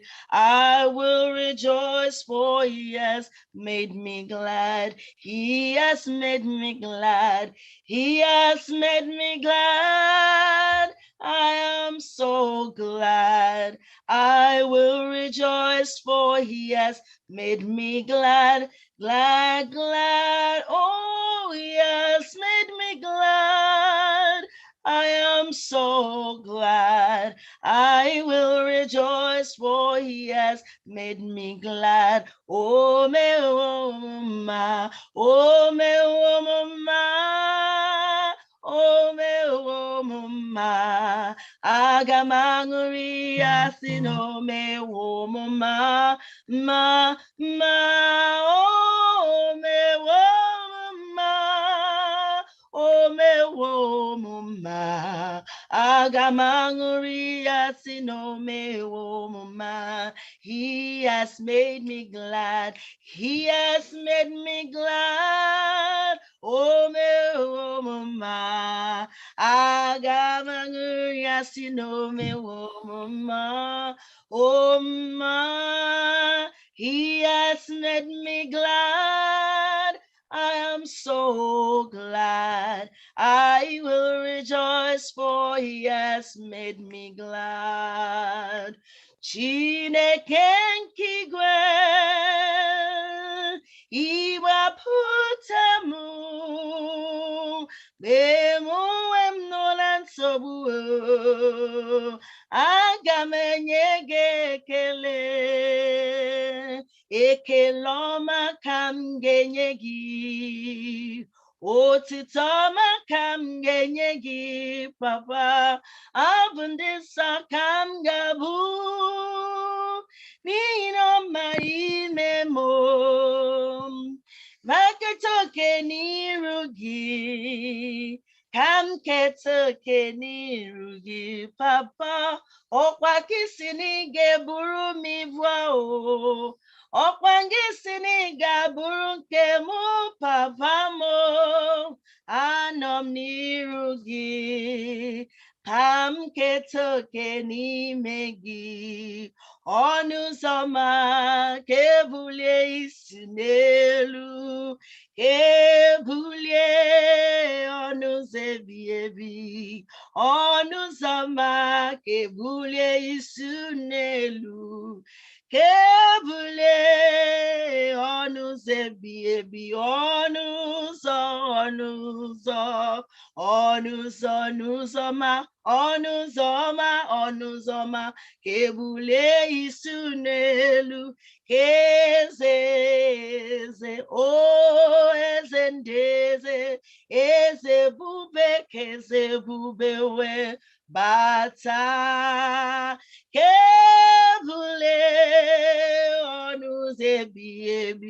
Ọnụ ụzọ, ọnụ ụzọ, ọnụ ụzọ, ọnụ ụzọ ma, ọnụ ụzọ ma, ọnụ ụzọ ma, ka ebulie isi n'elu, ka eze eze, eze ndị eze, eze bube wee bata.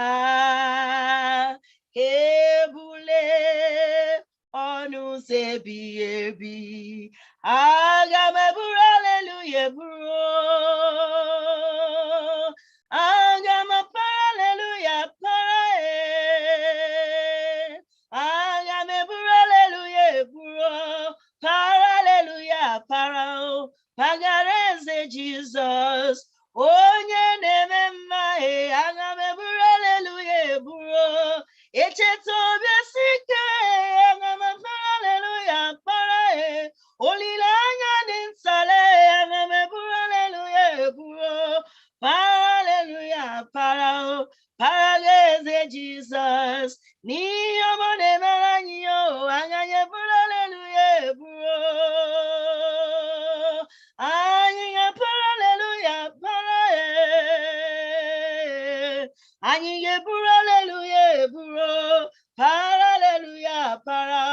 Agareze Jesus, onye na-eme mma, anyị ga-eburu aleluya eburu.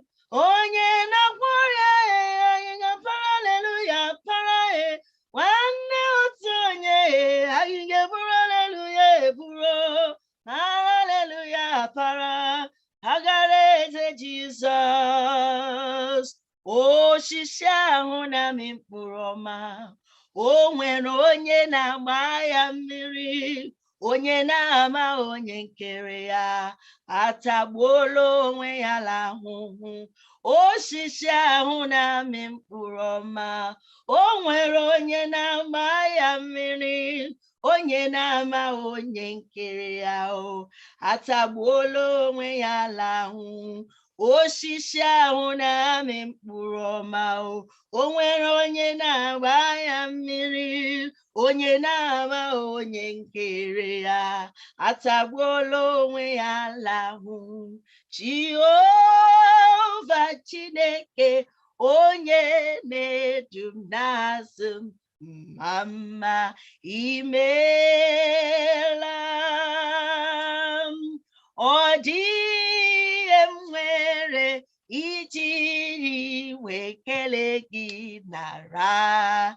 Ekele na bụ ke m jiri bịa nara. Ekele na bụ otuto nara. Jehova ịbụ onye ebere, onye na-edu anyị n'azụ anyị, na-echebe anyị n'ụzọ ndụ nara. Ekele na bụ ka anyị jiri bịa nara. Ekele na bụ otuto nara.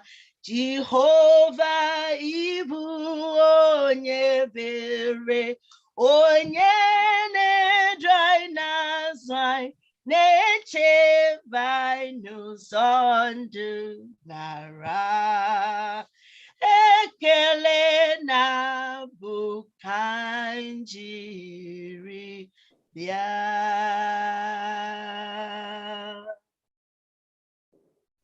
Amen.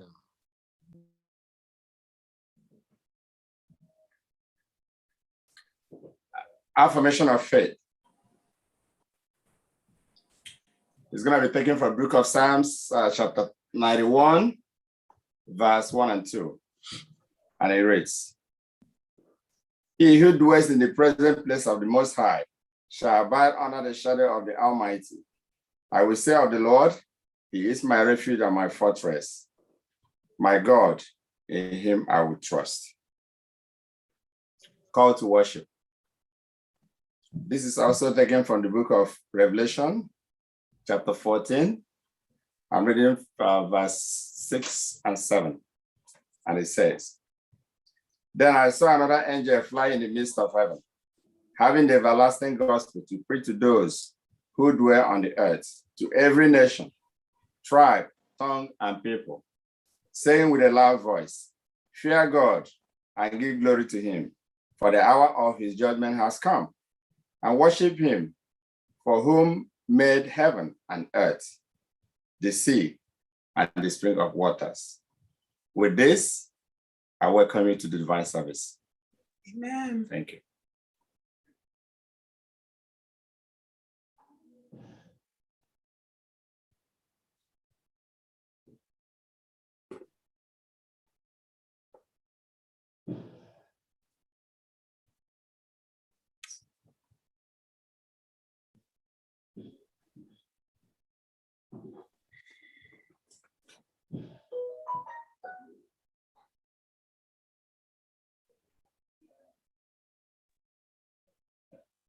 Spirit of the living God, fall afresh on me. Spirit of the living God, fall afresh on me. break me, melts me, mold me, fill me, Spirit of the living God, fall afresh on me.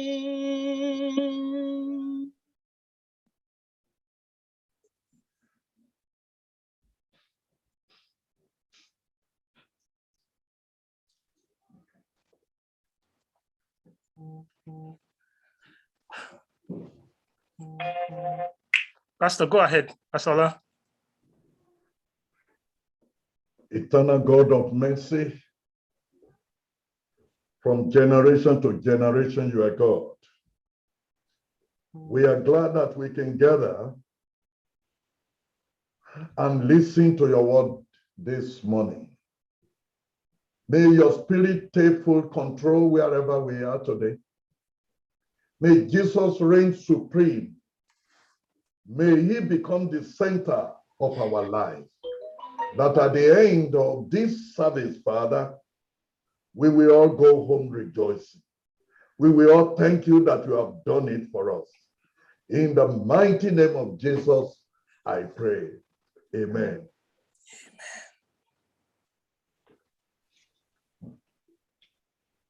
We shall begin the service by singing SDAH 21, SDAH 21.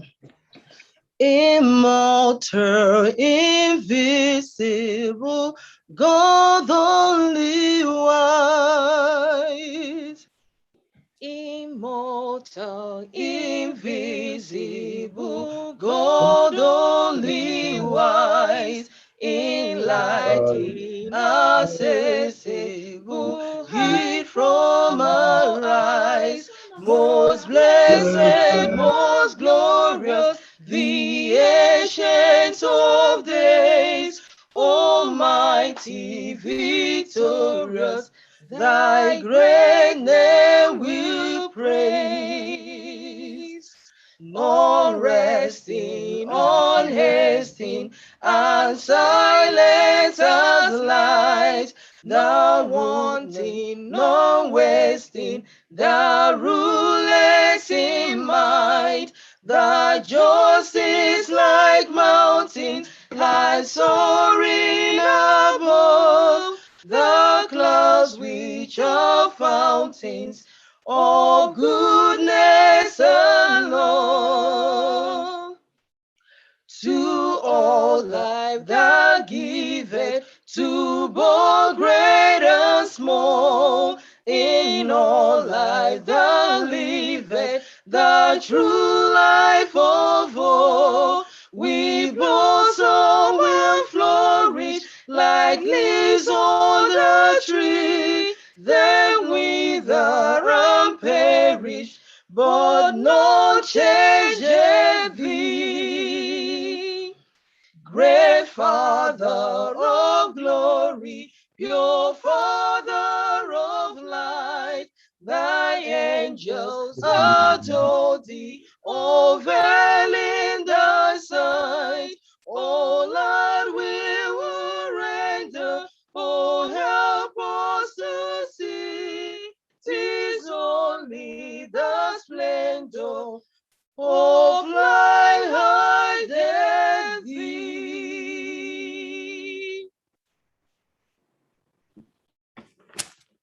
Happy Sabbath, Church. Our Bible reading will be taken from 1 Kings 17, from verse 8 to 15. And it reads, "And the word of the Lord came unto him, saying, Arise, get thee to Zarephath, which belongeth to Sidon, and dwell there. Behold, I have commanded a widow woman there to sustain thee. So he arose and went to Zarephath. And when he came to the gate of the city, behold, the widow woman was there gathering of sticks. And he called to her and said, Fetch me, I pray thee, a little water in a vessel that I may drink. And as she was going to fetch it, he called to her and said, Bring me, I pray thee, a morsel of bread in thine hand. And she said, As the Lord thy God liveth, I have not a cake, but an handful of meal in a barrel, and a little oil in a cruse. And behold, I am gathering 2 sticks, that I may go in and dress it for me and my son, that we may eat it and die. And Elijah said unto her, Fear not, go and do as thou hast said, but make me thereof a little cake first, and bring it unto me, and after make for thee and for thy son. For thus says the Lord God of Israel, the barrel of meal shall not waste, neither shall the cruse of oil fall, until the day that the Lord sendeth rain upon the earth.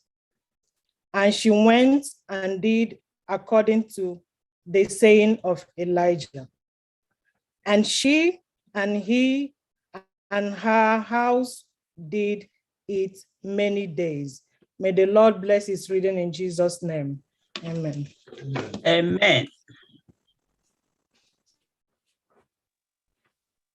Ask me not, O gentle Savior,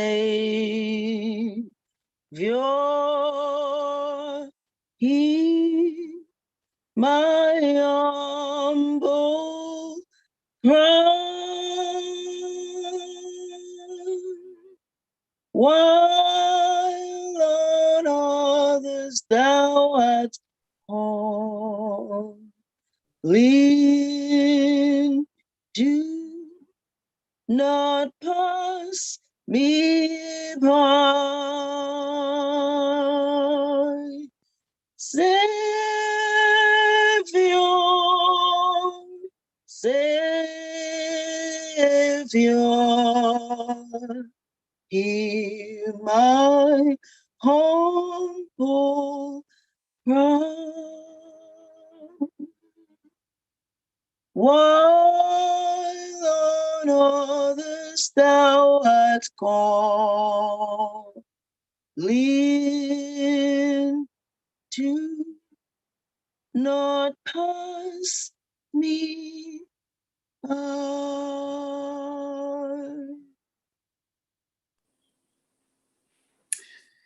So I want to invite you now as we seek the face of the Lord in prayer. Let's cast our burdens aside, knowing now that we are trying to communicate with the maker of the whole universe. Let's pray. Our kind and loving Father in heaven, the omnipotent God, the omnipresent God, the God who created the whole heavens and earth, who is like unto thee? There is no other God that's like unto thee.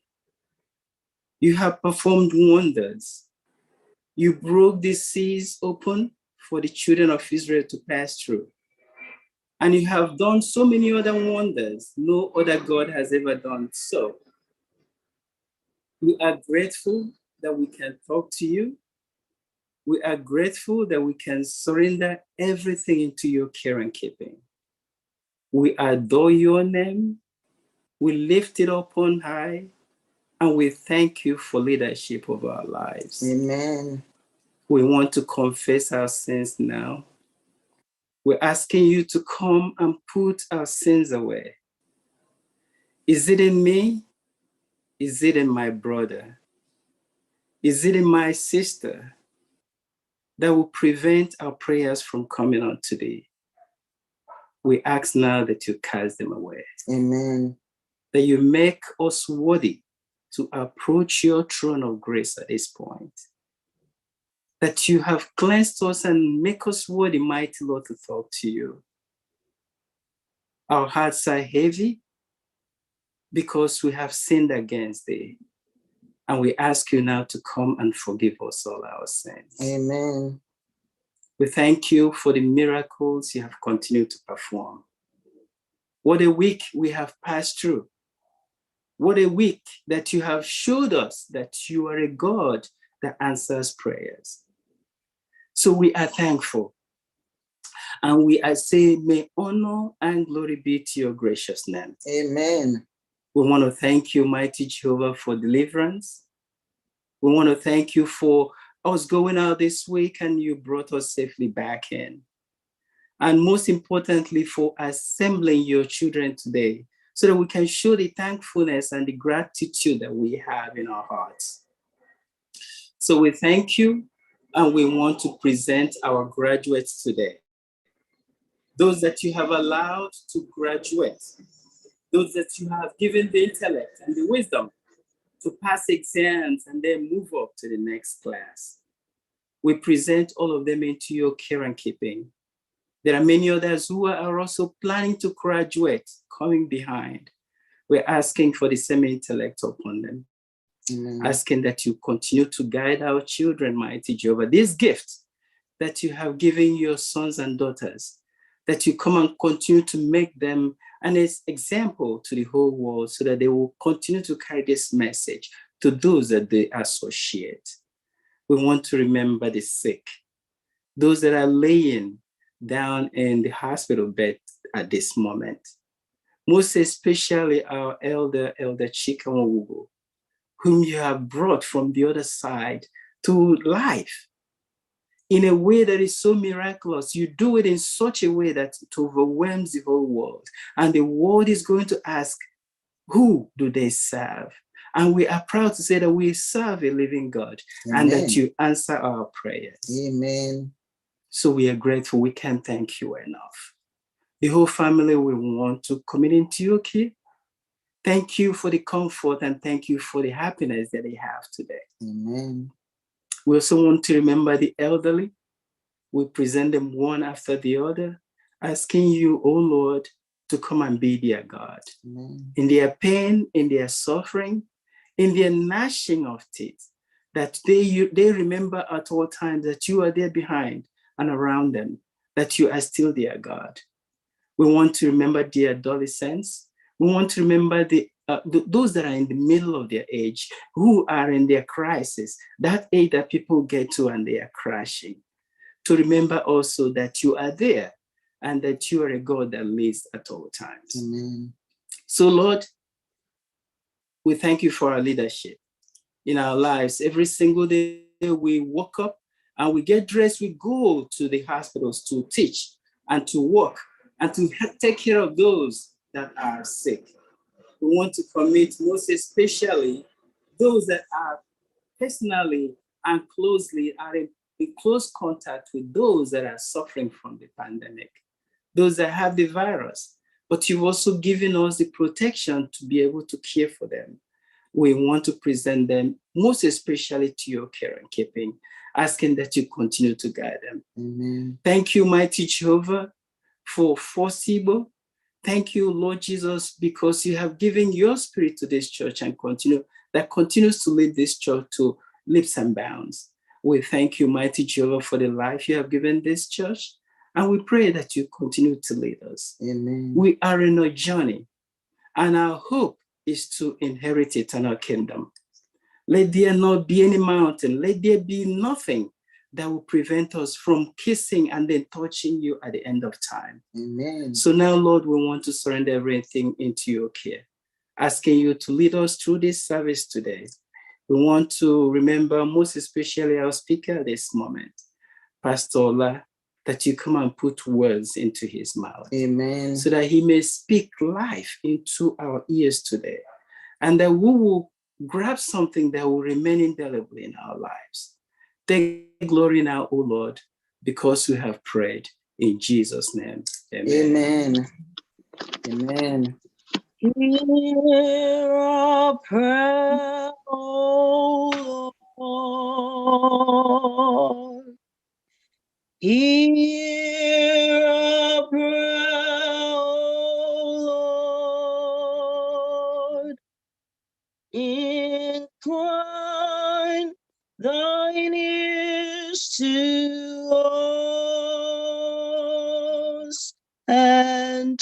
grant us thy peace.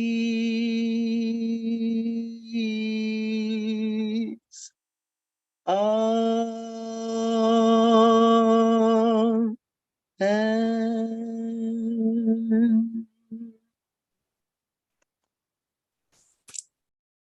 Jesus loves the little children, all the children of the world. Red and yellow, black and white, they are precious in his sight.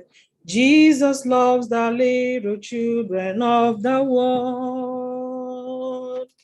Jesus loves the little children, all the children of the world. Red and yellow, black and white, they are precious in his sight. Jesus loves the little children of the world. Happy Sabbath, boys and girls. Happy Sabbath, boys and girls. Happy Sabbath. Happy Sabbath, mommies and daddies. Happy Sabbath. Happy Sabbath. Okay. I don't know if you can see this. Can the children, what is that? What am I holding in my hand? What do I have in my hand? A phone? No. A mirror? A Yes. Bible. A Bible. No. A mirror. A mirror. I have a mirror in my hand. Well, you have, all of us, we do have mirror in our houses. What do we use the mirror to do? Look at our faces. Yes, you look at our faces and see how beautiful you look, right? So today's children's chapel story is titled what? The Mirror. There was this little boy named John. John came from a very, very rich family. So anything he wants, the parents will buy for him. So one day they went to the store, not the regular store, an antique store. An antique store is where you know, when you don't need something, you go to the store, like a thrift store, you go there and then you give it to them. Anybody that wants it can come and buy it at a cheaper price. So John and the parents went to the store, antique store, and they saw these things in there. John was going up and down looking for what he can find. And then by the side of the corner, he saw something tall and that was covered. And John took the covering and it was what? A big mirror. So when John saw the mirror, he looked at the mirror and the mirror looked at him back and he liked it. And then he told the mother, "Oh, I need this mirror." And the mother said, "No, John, you have a lot of stuff. You don't need mirror." So John continued to whine and whine. And the mother said, "Oh, well, let me get it for you so I can have peace." So they bought the mirror and they took the mirror home. And then they put the mirror in John's room. So John was very happy seeing the mirror in his room. And then John walked majestically to the mirror and looked at the mirror, smiled and looked at the mirror, and the mirror did what? Frown at John. John said, "Wait a minute, what's going on?" So he walked around again, came to the mirror, smiled at the mirror, and the mirror frowned back at John. And John said, "Oh, I don't know what's going on with this mirror." So John said, "Okay, let me wait a minute. Something is going on." And then he went back to the same mirror, went to the mirror, smiled at the mirror, and the mirror did what? Frown back at John. So John was so angry. He said, "Oh, let me go take a walk." He went out, he bought some candy, everything that would make him happy. He came back to the mirror with all his ice cream, sweet and everything. And they smiled at the mirror, and the mirror did what? Frown at John. So John got angry and now said, let me take a walk. He now went to the park. When John got to the park, he saw a little boy crying, oh, I can't find my mom. I can't find my mom. I can't find my daddy. So John went to the little boy and said, what's your problem? And the boy said, I can't find my mommy. I can't find my daddy. I don't know where they are. I am lost. And John said, okay, I'll help you find your mommy and your daddy. So they looked around the park and the boy was crying and they saw somebody. And then the little boy thought it was the parents. And when they got there, it was not his parents. He started crying again. And John was frustrated. John said, what am I going to do now? John took the boy, because he had money, he took the boy to the store and bought everything, ice cream, sweet, everything, candy, everything that would make the boy happy. And the boy was stuffing everything into his mouth. And John said, are you okay now? The boy said, no, I'm not okay. I'm too hungry. I need my parents. I need my mommy. John said, what will I do? They continued to search and search and search until finally they did what? They found the boy's parents. And then the boy was happy and he ran to the parents, and the parents said, John, we are so thankful that you were able to help our child and he didn't get lost. And then John, remember, he bought stuff for the little kid. John didn't have money to buy anything for himself. He now went home. When he went home, what do you think John will do when he got home? John, maybe he will smile. Yeah, John went to the mirror and smiled at the mirror, and the mirror did what? Smile back at John. John said, wait a minute, what's going on? He walked back, went to the mirror again and smiled, and the mirror did what? Smile back at John. So John was so happy. So what is this telling us? We have to do what? Okay, let me ask a question. How many people wants to see other people happy? Do you want? Okay. Yes. So what are you going to do to make other people happy? You should do what? Help them when you can. In your class, if somebody doesn't know the math and you know it very well, you have to do what? Encourage and help the person, so that when you go back to your mirror in the house, you smile at the mirror will do what? Smile back at you. So John was happy from that day on, and he started doing what? Good to people. So anytime you have the opportunity to help somebody, you have to do what? Help somebody, because a little thing, a little smile you put into somebody's face will go a long way for the person and for you who did the good. Your heart will be what? Happy, because you made somebody do what? Smile. So we should always like to do something that will make somebody smile a little, and it will go a long way for the day. So before we go, there's a little word that I want all of us to listen carefully and have it in our mind. It says, it says, words of kindness are as welcome as the smile of an angel. Words of kindness are as welcome as the smile of an angel. We should be careful of what we say to others, because when you say something that is not good to somebody, the person will be hardened and the person will not be happy. So we have to, when we are talking to somebody, we have to always use the words of what? Kindness. Because when you use a word of kindness to somebody, it goes a long way, so that when you go back to your mirror will smile back at you and not frown at you. So, can somebody tell me what he or she learned from this little story? Anybody? By being kind to people, it can make you happy. Good, very good, Casey. Who else? Somto, what did you learn? When someone's not being nice to people, that can be so sad. Good, good. I learned that you have to be kind to people and help people when you can. Very good, very good. Who else? When you smile at the mirror, you need to smile. The mirror needs to smile at you back.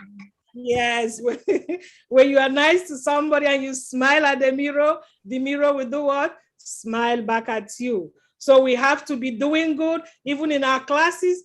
Help mommy to wash dishes. Help mommy to clean the toys and clean, so that when you stand at the mirror, you will do what? The mirror will smile back at you. So who will pray for us? Okay, I need a lady, a girl, the Umadi. Ada, shall we close our eyes and pray?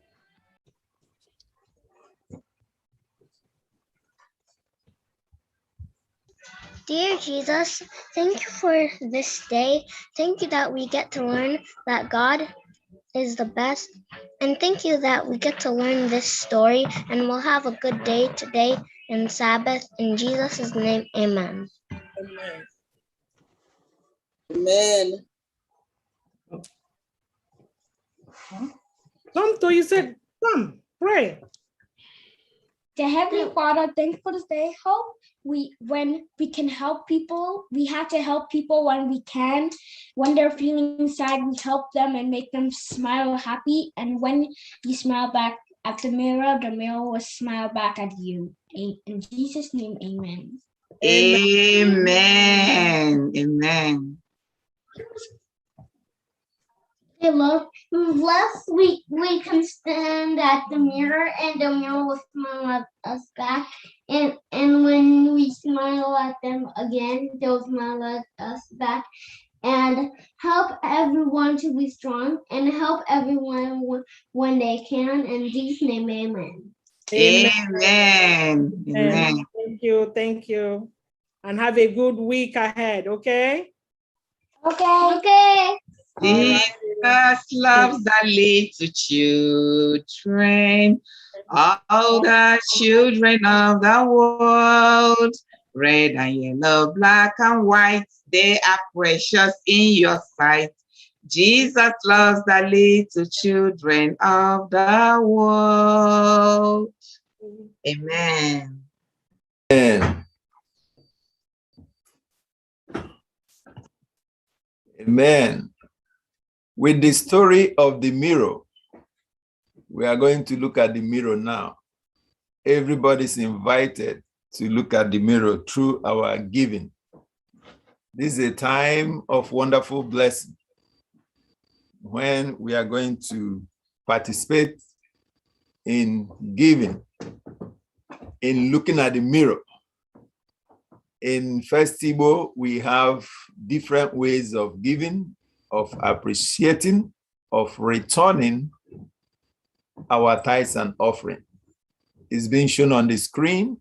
And for our online participants, those who are in other social media platforms, you can participate in this generous offering through the Zelle account or our online giving platforms. They are First Igbo, sdachurch.org, or the Adventist giving that are shown in the screen.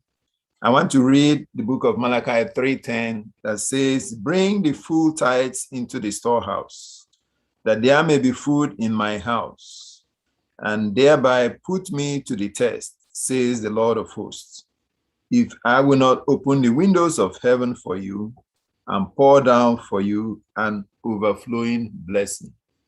With these words, I want to invite everybody to bow their heads as we pray. Our dear Father and God, We thank you for the opportunity of participating in returning and bringing our tithes and offering unto you. Father, as we do this, we pray that your words will come to fulfillment, that you will open the windows of heaven and pour those immeasurable blessings unto your sons and daughters. This and many more we pray in Jesus' mighty name. Amen.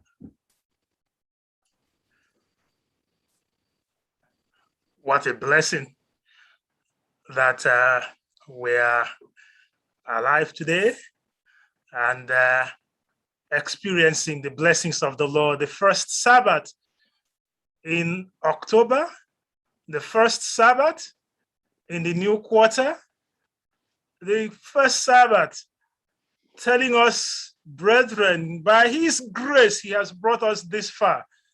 And gradually, we're heading towards the end of the year. And if the Lord tarries, we will all make it to the end in Jesus' name. Amen. On behalf of my wife and everyone, I want to welcome each one of us. Let's count our blessings. This first Sabbath, we're counting blessings. We'll be counting soon. You'll count blessings of the graduation. We're counting blessings of healing. We're counting blessings of provision. It has been a very challenging week for others because I don't know how to say it, but you could see the battle of conscience going on, some losing their jobs because of other things. So please, it's a very challenging time. But in the midst of it, count your blessings. We will count the blessings of those who have graduated. After that, we will go ahead and speak of the other blessings. So at this time, Education Ministry, tell me the blessings. Just tell me how many blessings you have right there. So let's count the blessings and let's see what the Lord has done and is doing and will continue to do. Education Ministry, tell the story. Thank you very much, Pastor. Can you all hear me? Yes, we can hear you loud and clear. Great. So I'm not going to tell the pastor how many we are. It's a surprise. I can tell you this is a very, very special graduation. Though we are doing it virtually, but we have almost everyone covered. You'll be surprised how many of us that have moved up in the last 1 year. And so many things, so many achievements, within our community, within our church. We just praise God for what is going to happen. I will encourage you to sit tight. Each of them will not be saying what they have achieved, but we have a slide that will be doing all of that. And I would just want you to watch carefully. And if it's possible, be a very fast reader. You're going to see what parents said about their children. So touching, to read some of those. And some people also did videos for their family members. And all that will be covered. But for those write-ups, you just want to be very fast to capture them. And ahead of time, because I will not be speaking again after this time, I just want to apologize if we have missed any of the pictures, or for some people, we went out of our ways to go online and pick their pictures for we to be able to present the day the way we wanted it. We put their pictures. So if we did that and you are not happy with the picture you are going to see ahead of time, the education department is apologizing. And then every other thing, I just want to say thank you for bringing up these pictures and also giving us this day. The church want to appreciate you. Thank you and God bless you. And I just encourage you to watch what we have on screen.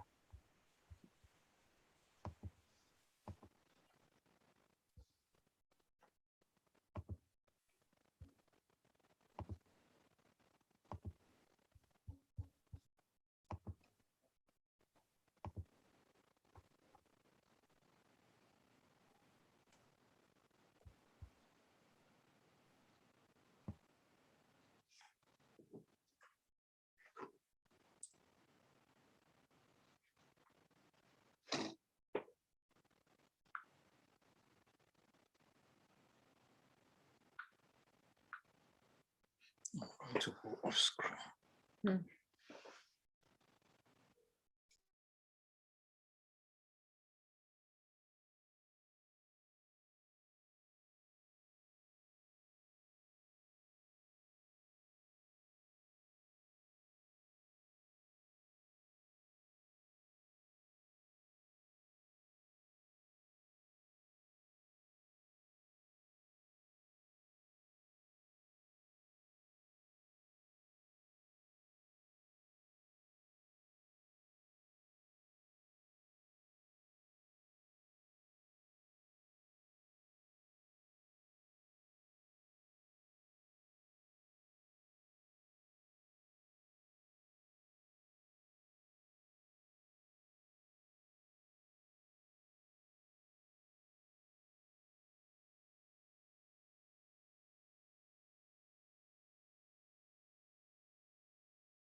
Do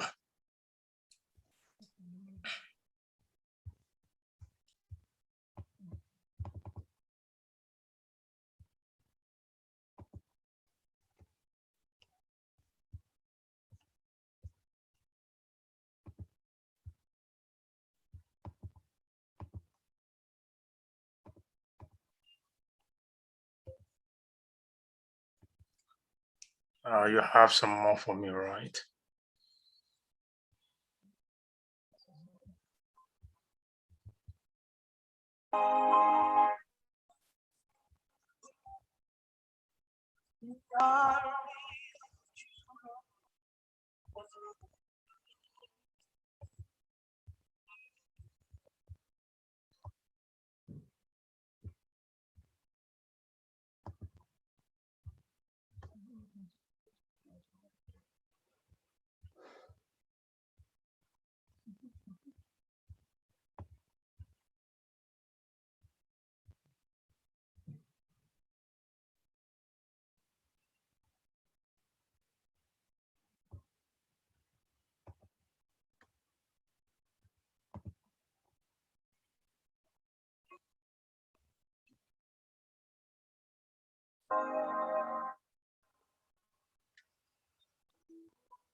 It's not showing.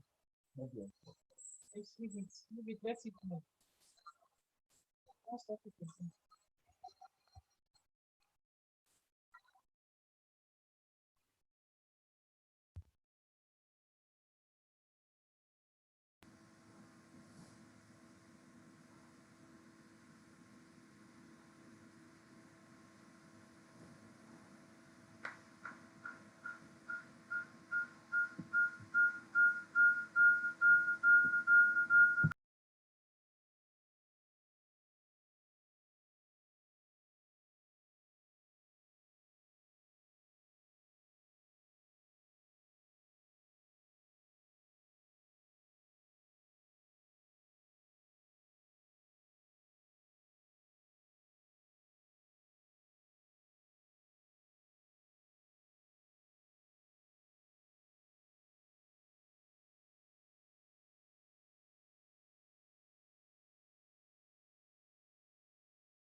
eyes are on the Lord. Pray on, for you are who the Lord is looking for. Pray on, for this will tear those mighty strongholds down. Stay on your knees, for this is where the battle is won. Very soon you'll win the victory. Pray on. When your questions go unanswered and your prayers may seem in vain, they don't seem to make a difference. They don't seem to make a change. Just rest assured God knows your needs and He hears each time you pray. Your prayers are reaching heaven and the answer's on the way. For you are who the Lord is looking for. Tear the mighty strongholds down. Stay on your knees, for this is where the battle is won. There's no better place for you to be than seeking the Father prayerfully. Very soon you'll win the victory. Pray on.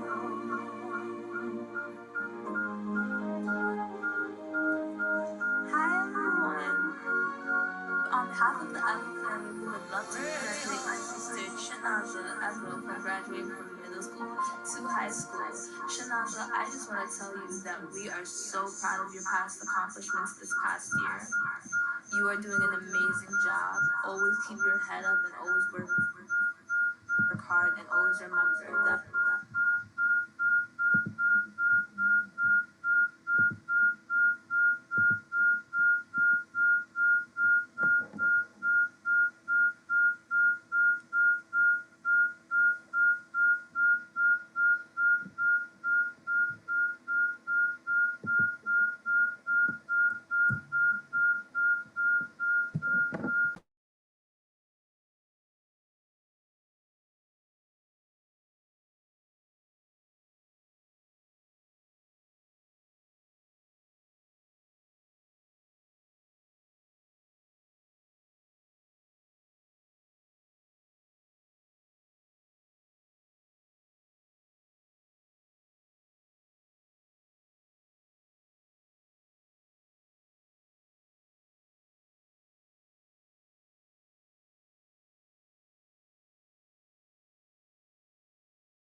Hi everyone.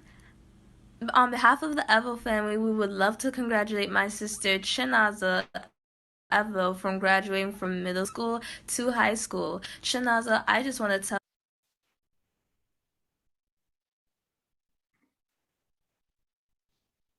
actually inspire me, and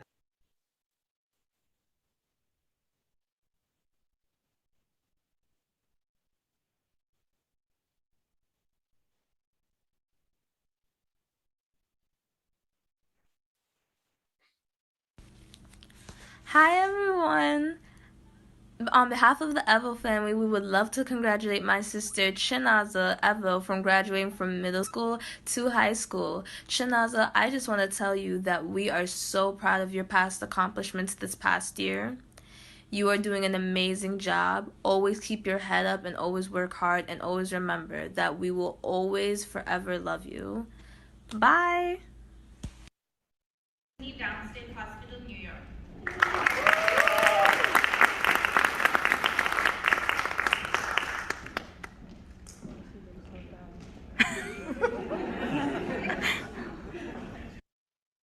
Hello, everyone. On behalf of my dad, my mom, and the entire Oriaco family, we want to congratulate Chi-Chi and all her hard work and dedication in graduating from high school and making it to college with me. We love you, girl, and we're proud of you. Keep soaring, sis. hi, Auntie Neka. Congratulations on graduating from Long Island University with your bachelor's degree in nursing. I am extremely proud of you and all your achievements. I know how hard you worked to get this degree, and I just would like to say that you actually inspire me, and I'm just praying that God continues to guide and protect you as you enter into this new stage of your life. Hi, Casey. I would like to congratulate you on graduating college. I am so proud of you, and I'm proud of all your achievements. I pray that God continues to guide and protect you as you continue your education in college, and I'm wishing you all the best.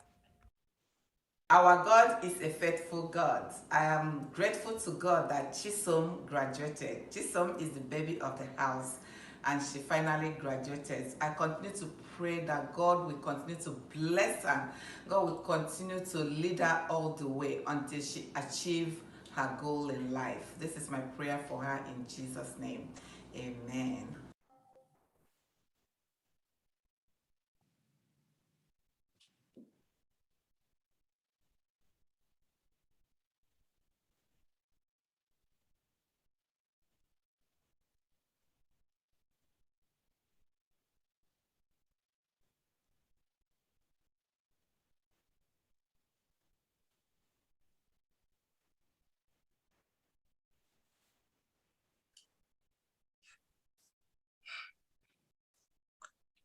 Yes,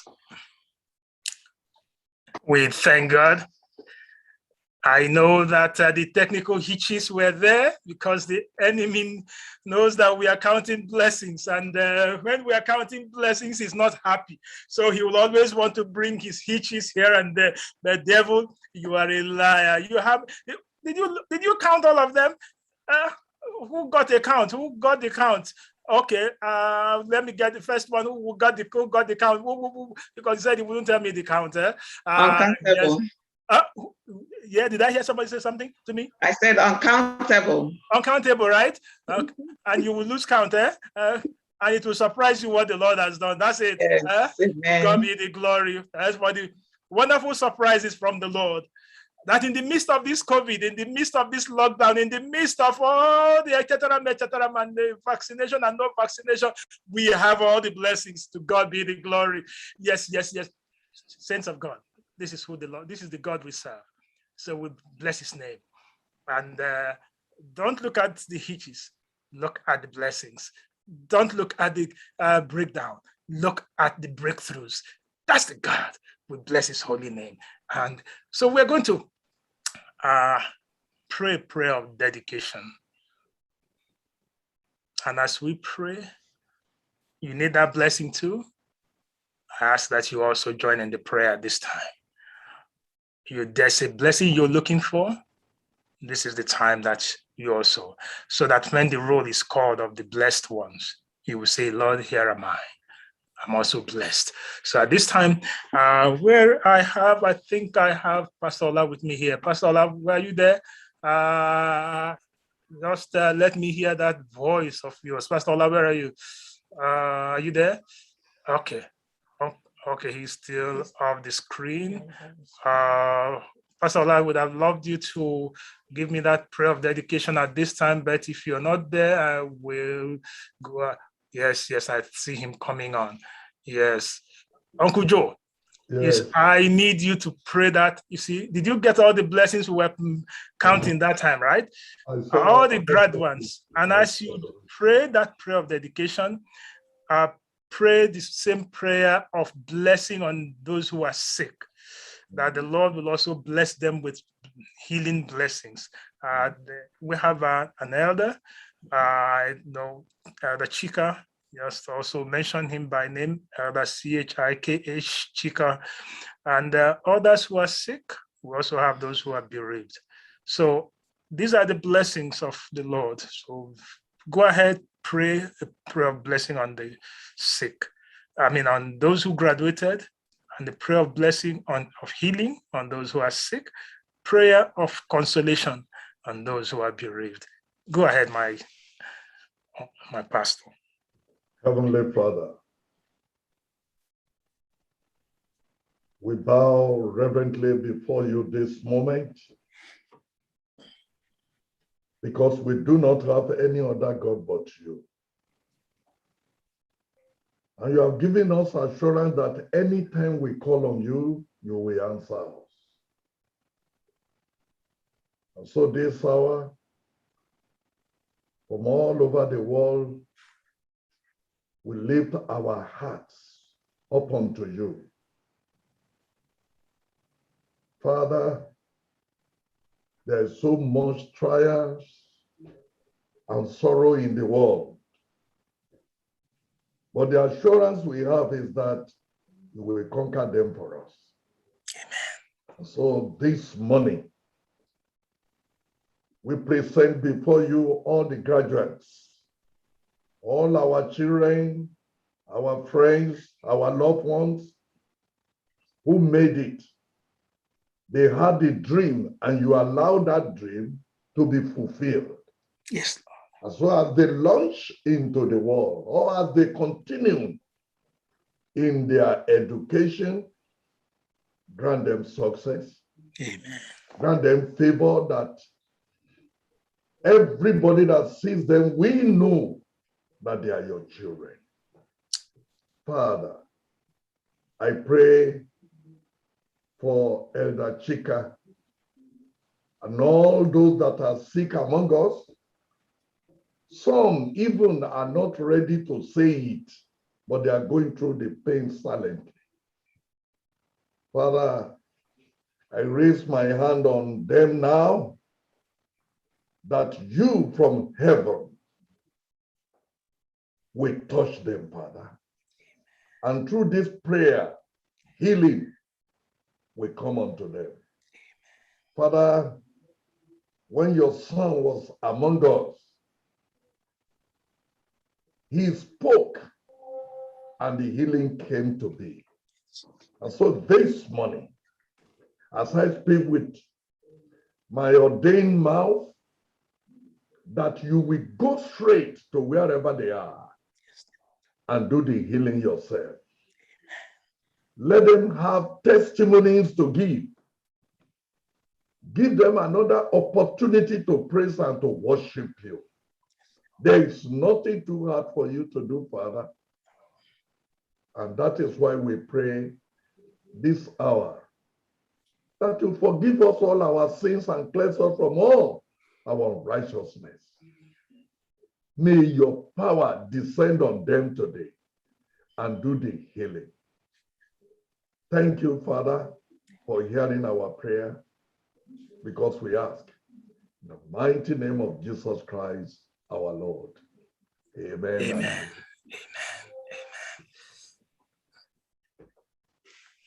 Again, on behalf of my wife and the entire church, I say congratulations to all the graduates And I pray the Lord to bless us all and the Lord to continue to abide with us in Jesus' name.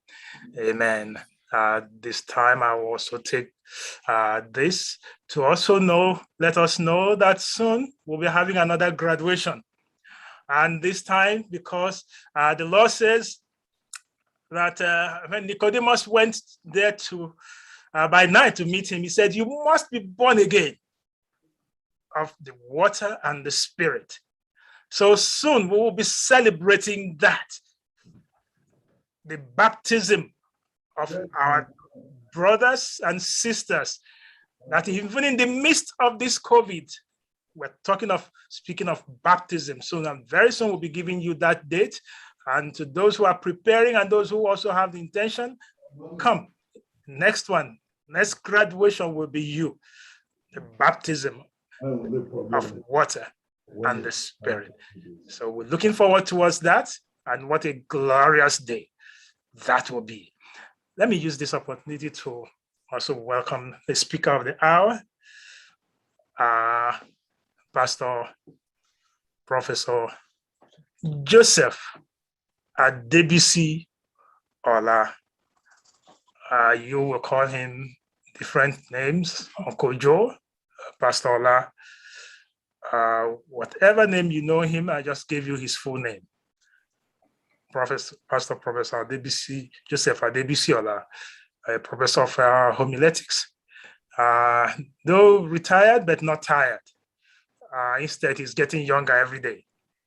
And so I think you also have to share the secret of this young age. So that, because I don't want to say his age, but I think he's under 18 or it's not yet 20. Professor Adebisi Ola served the Nigerian Union as the president for 15 years, served the West Nigeria Conference also as a president, also served as the seminary pastor at the Adventist Seminary of West Africa, a seasoned preacher, a tele preacher, and a radio preacher who has preached all over the world. And though in retirement, still teaches at homiletics at Adeleke University in Ede, Nigeria. And currently he's here in the US on vacation with the beautiful wife, Dr. Mrs. Janet Ola. And the Lord has blessed them. Now he's no longer father alone, he's also grandfather. While the children's story was going on, you could see, I was looking at that person and I said, is that a female Pastor Ola or who? But that was the daughter. That's Busayo. Busayo and the son there, Busayo Ola. They are blessed with 3 wonderful children, Tosin, Busayo, and the little Jojo, Josephine Ola. So we thank God. So Auntie J, thank God for what the Lord is blessing you with. And at this time, after the choir must have finished singing, the next voice we'll be hearing will be that of none other, this servant of the Lord, very spiritual, a man seeking the righteousness of the Lord, righteousness by faith, living by righteousness by faith, and looking for the soon coming of Jesus and sharing the good news. Pastor Ola, you are welcome to First Igbo Church. This is your home, and we pray the Lord to bless you. So after the choir must have finished singing, Pastor Ola, the Lord use you, speak to you, speak through you, and speak the message undiluted. You're welcome. God bless you.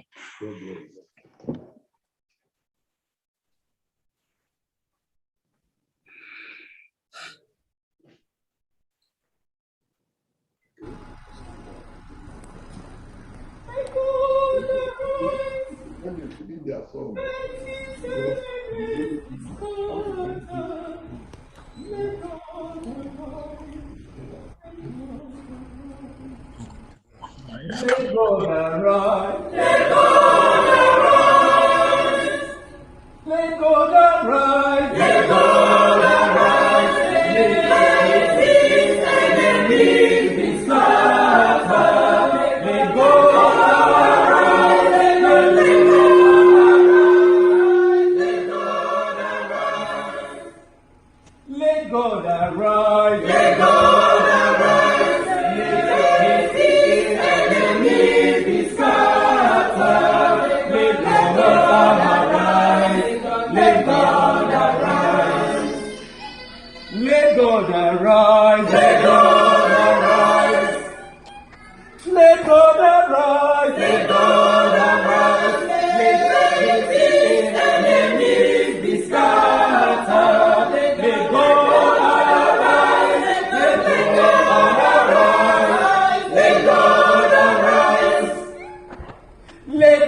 arise. Let God arise. Let his enemies be scattered. Let God arise. Let God arise. Let them also that hate him flee, flee, flee, flee before you, before you, before you.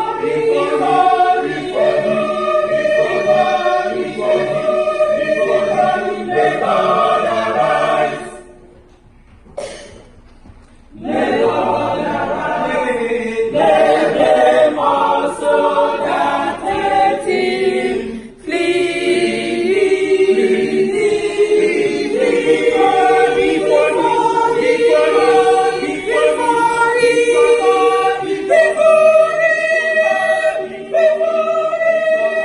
let God arise. Let God arise. Let God arise. Let God arise. Let God arise. Let God arise. Let God arise. Let God arise.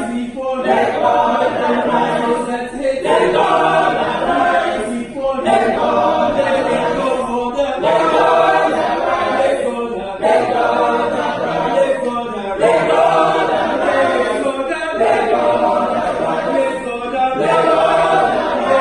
arise. Let God arise. Let God arise. Let God arise. Let God arise.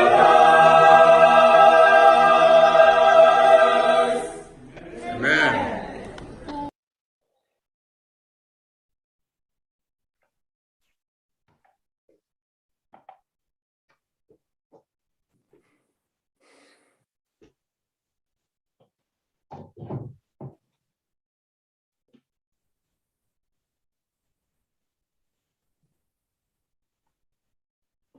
Shall we take our Bible as we read from 1 Kings, the 17th verse, chapter 17, verses 8 through 15.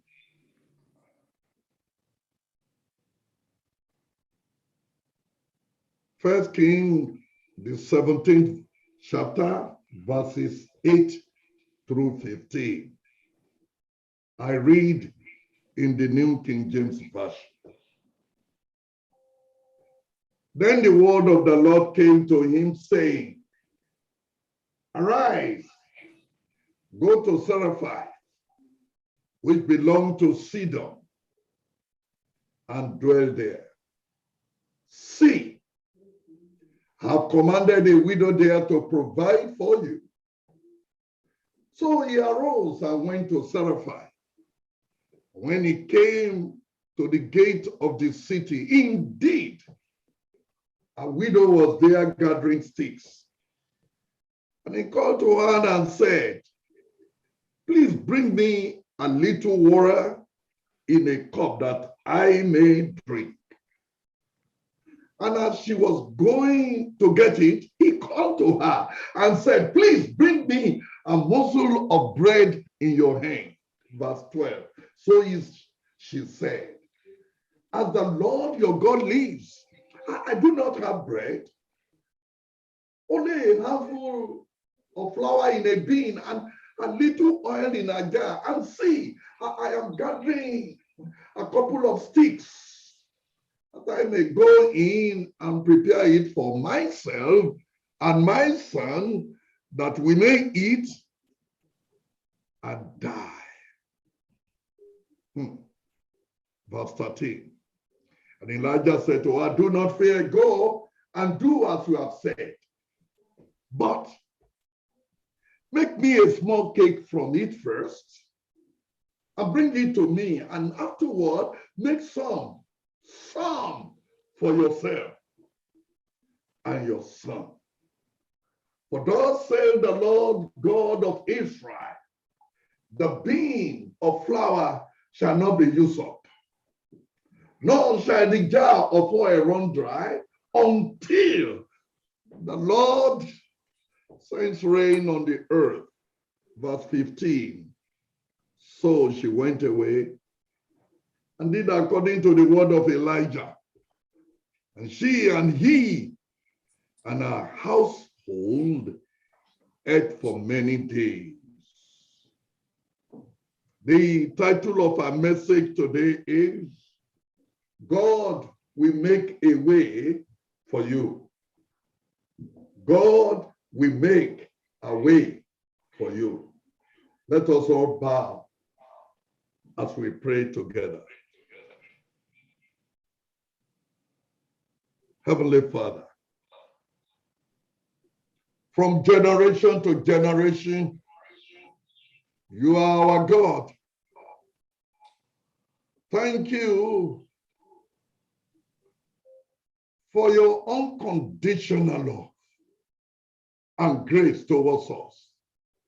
Thank you for being faithful when we fall short. Today, as I deliver this message, may you bless everyone listening to me now according to your riches in glory. Father, touch my clay lips and let it say what you want your people to hear. Take full control of this hour of worship. I pray in the mighty name of Jesus Christ, our Lord and Savior. Amen and amen. What a great honor to be called upon to speak to my family members in New York.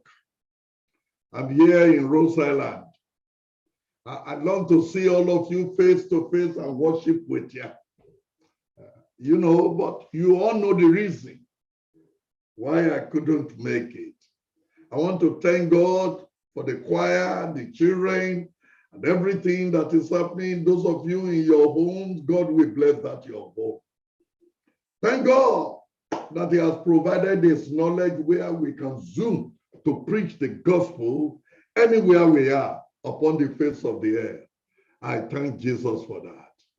And I thank especially Pastor Okeze and his beautiful wife for inviting me to share my faith with all of you again today. By the grace of God, nothing will disturb the word of God from reaching His people. Thank you. Your ministry will be blessed. Thank you, and I appreciate that. I believe no matter the situation in life, God will make a way for you. He will make a line of demarcation for His own people, no matter what. He did it for the Israelites in Egypt. Goshen was spared of the plagues. And I pray today that God will do the same for you. Make sure you test positive for faith, keep distance from doubt, and isolate your mind from fear. Just trust God that through it all, He will make a way for you. You know, Israelites were spared from those Egyptians' plagues because they believed in the Lord. They listened to the voice of their leader Moses. Secondly, when the Lord saw the blood at the entrance of their houses, He passed over them. And I say with a divine power this morning, death will pass over all of you. The blood of the Lamb at the entrance of their houses typified the shed blood of Jesus on the cross for us today. If we, like them, can put into action our faith in the cross of the Lord Jesus Christ, we shall be overcomers. Amen. Yes. Amen. Before the passage that I read in the beginning of this service, in verse 1 of 1 Kings chapter 17, Elijah the prophet of God said to King Ahab, "As the Lord God of Israel lives, before whom I stand, there shall not be the rain or dew these years, except at my word. It was a doomed message for Israel at this time because Israel had forsaken their God.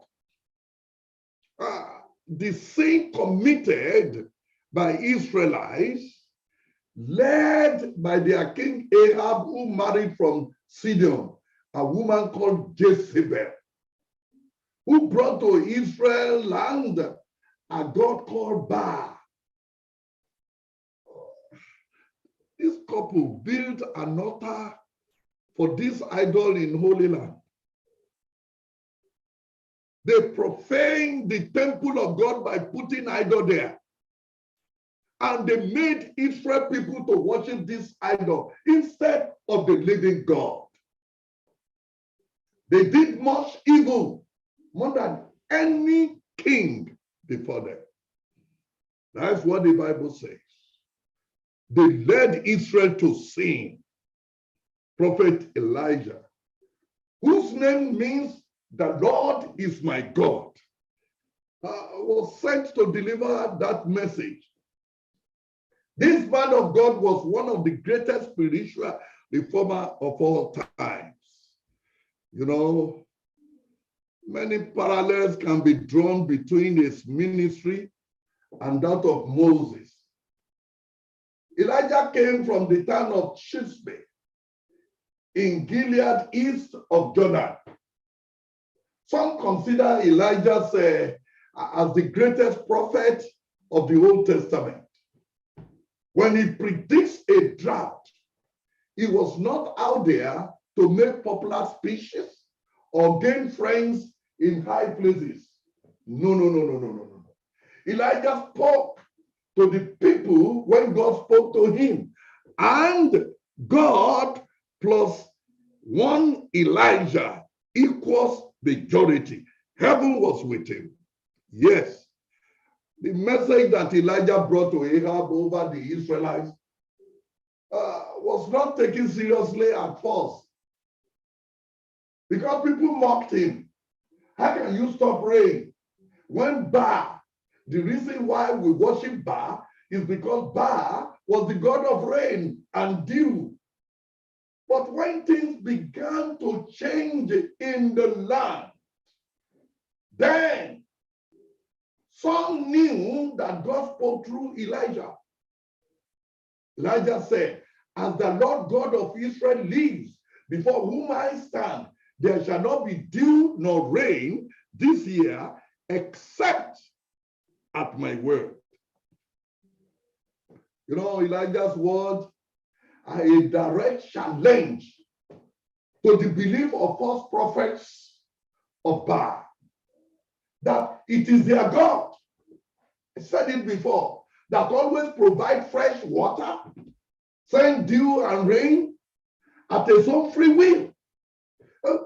Today, ladies and gentlemen, we need men and women who will stand for the truth, though heaven may fall. Men and women in our society who will call sin by his right name. Elijah stood up for the Lord in his own days. And if you too, listening to me and watching this program this moment, can stand up for God in the midst of all our perversity, oh yes, God will not let you down. He will not. He was not thinking about his own life, nor his own security. When he spoke, he said it as he was directed by God. So in 1 Kings 17, 2-4, the word of the Lord came to him now. He has spoken. What will you do? The word of the Lord came to him saying, get away from here and turn eastward and hide by the brook Cherith. I don't know, every time, whenever I read my Bible says, always talk of east. And all the people I'm preaching to this morning are from eastern Nigeria. Praise the Lord. Come to the east, there is security for you. Go to the brook Cherith, which flow into Jordan, and it will be that you shall drink from the brook, and I have commanded the ravens to feed you there. Beloved, God did not send his prophet to any house of anybody in Israel. He knew they can betray him when Ahab and his people were looking for him to kill. He sent him to the eastern side of Jordan, outside of Ahab's jurisdiction. It was ravens, the bird of the air, that will be feeding him. Oh God. Sometimes the way of the Lord is strange to our understanding. He told Moses to stretch his rod over the Red Sea, and the sea parted to two. Tell me, what is it in the rod of ordinary a shepherd? Nothing but faith in God, not in the rod. An Israelite Bible says, walk on a dry land. God will make a way out of no way for you too, if you exercise your faith in him. At another time, he told Moses to hit the rock. Water came out of a rock for the Israelites. And I tell you, he will do it for you today if you believe. Yet at another time, he spoke to a fish to swallow Jonah. And by the way, he asked that fish to vomit him at the beach of Nineveh, where he didn't want to go. Nothing is too hard for my Lord to do. God will make a way out of no way to support you. He told the ravens to bring food for his servant twice a day. Now, my pastor, you ask me, how do I look? I eat twice a day now. Oh yes, twice a day. Before, when you knew me, when I was your youth director, used to eat 2 or 3 times, even up to 12 a.m. Now, ain't do that no more. Yes, twice a day. In fact, in my research, when I was writing this sermon, kings only eat twice a day. Rich people eat only twice, even once, because they don't want to die. Ravens are very stingy birds who do not give even to his young man. But they were sent by God to be feeding his own servant, bread and meat. Of all the means of substance, it would seem that the birds were the most unreliable.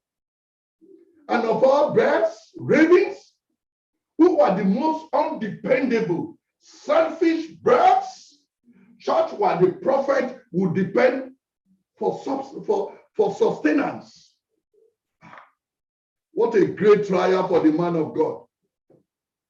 He would have murmured against God like Jonah of old. Lord, I am your servant, for God's sake. Why will you make me to wait on birds to be feeding? What of if they come once and they never come again? But because God said it, Elijah believed it, and he was blessed for it. Oh yes, human wisdom would have suggested the possibility that the Lord has made a mistake. But upon the heaven-sent ravens, I want you to put it in your head. Upon the heaven-sent ravens, Elijah depended, while the brooks by which he tarried was drying up under his withering course. I ask you, where did they get those bread? Where? Birds, where do they get bread and meat? Elijah was eating twice a day, drinking from fresh water from the brook of Cherith. Where do they get it? God is a provider. He has done it so many times in my personal life, and he can do it for you. You know, I was driving my car in Nigeria, and the car knocked. Oh, In my retirement, do you know what that means? No means of transport. In fact, where the car knocked, it was a disgrace. I went to conduct a funeral in Ekiti, and the car just broke down there. The thing was no more working. All red showed. And I looked up, I said, Lord, I am yours. Before I finished the prayer, one young man came and he said, oh, Pastor, I'm sorry about it. Leave this car. I will take you to wherever you are going. Can you see that? God is a provider.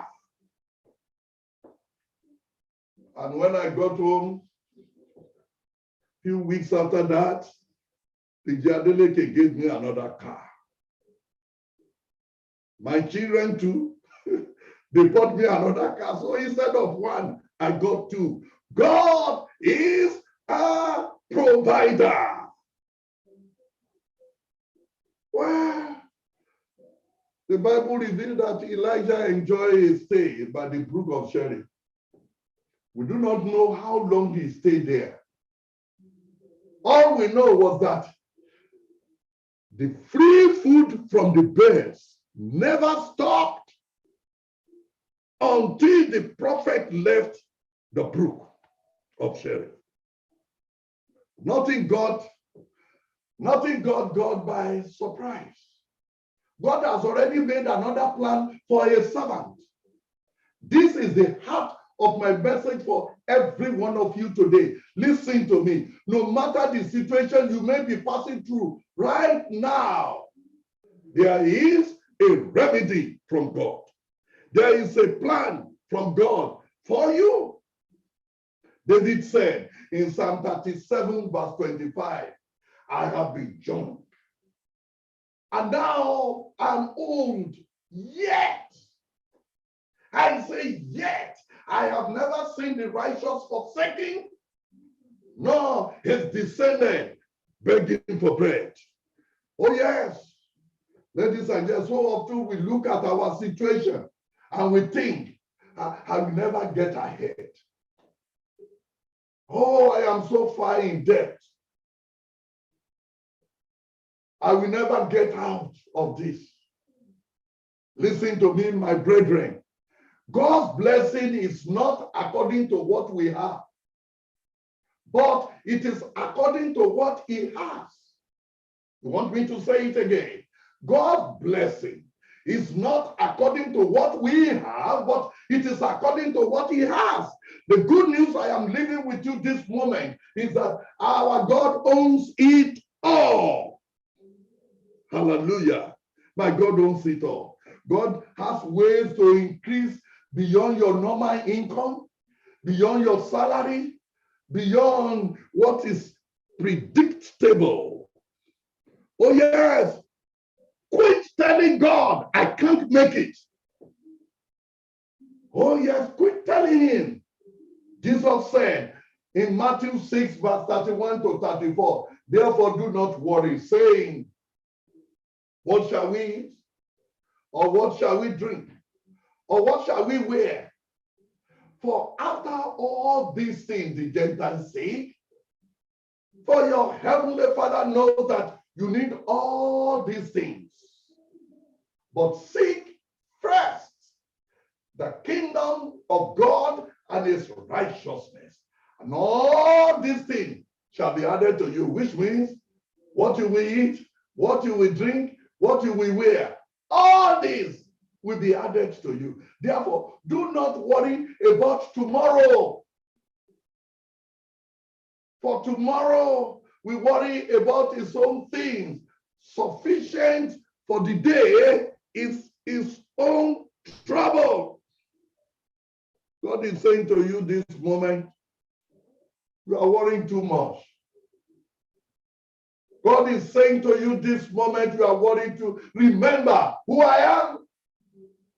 Remember who I am. There is nothing too hard for me, God says. You may not see it, but I have everything planned out for you. God is saying to you today, I know you have a lot on your mind right now. And Lord, heavy load there. You're thinking about your family. You're thinking about your health, the health of your loved one. You have been married for many years, no child. Your finances are not moving. Your finances are nothing to talk about. You came to United States for many years, nothing to show for it. You want to visit your country, Nigeria. You cannot go because your papers are not all right. And there is no means even if you want to go. Maybe your career is in trouble. Listen to me. You feel like the weight of the world is on your shoulders. You feel alone and forsaken. Sometimes it is hard getting up on your bed in the morning. Your credit cards are loaded. Listen, my child, God is telling you, you are not alone. Lay this concern at my feet. Give it all to me. I will send you help. I will send you healing and new resources. Help will come. Good job will come. I will provide. I will make a way out of no way for you because I am God. All the powers of heaven are with you.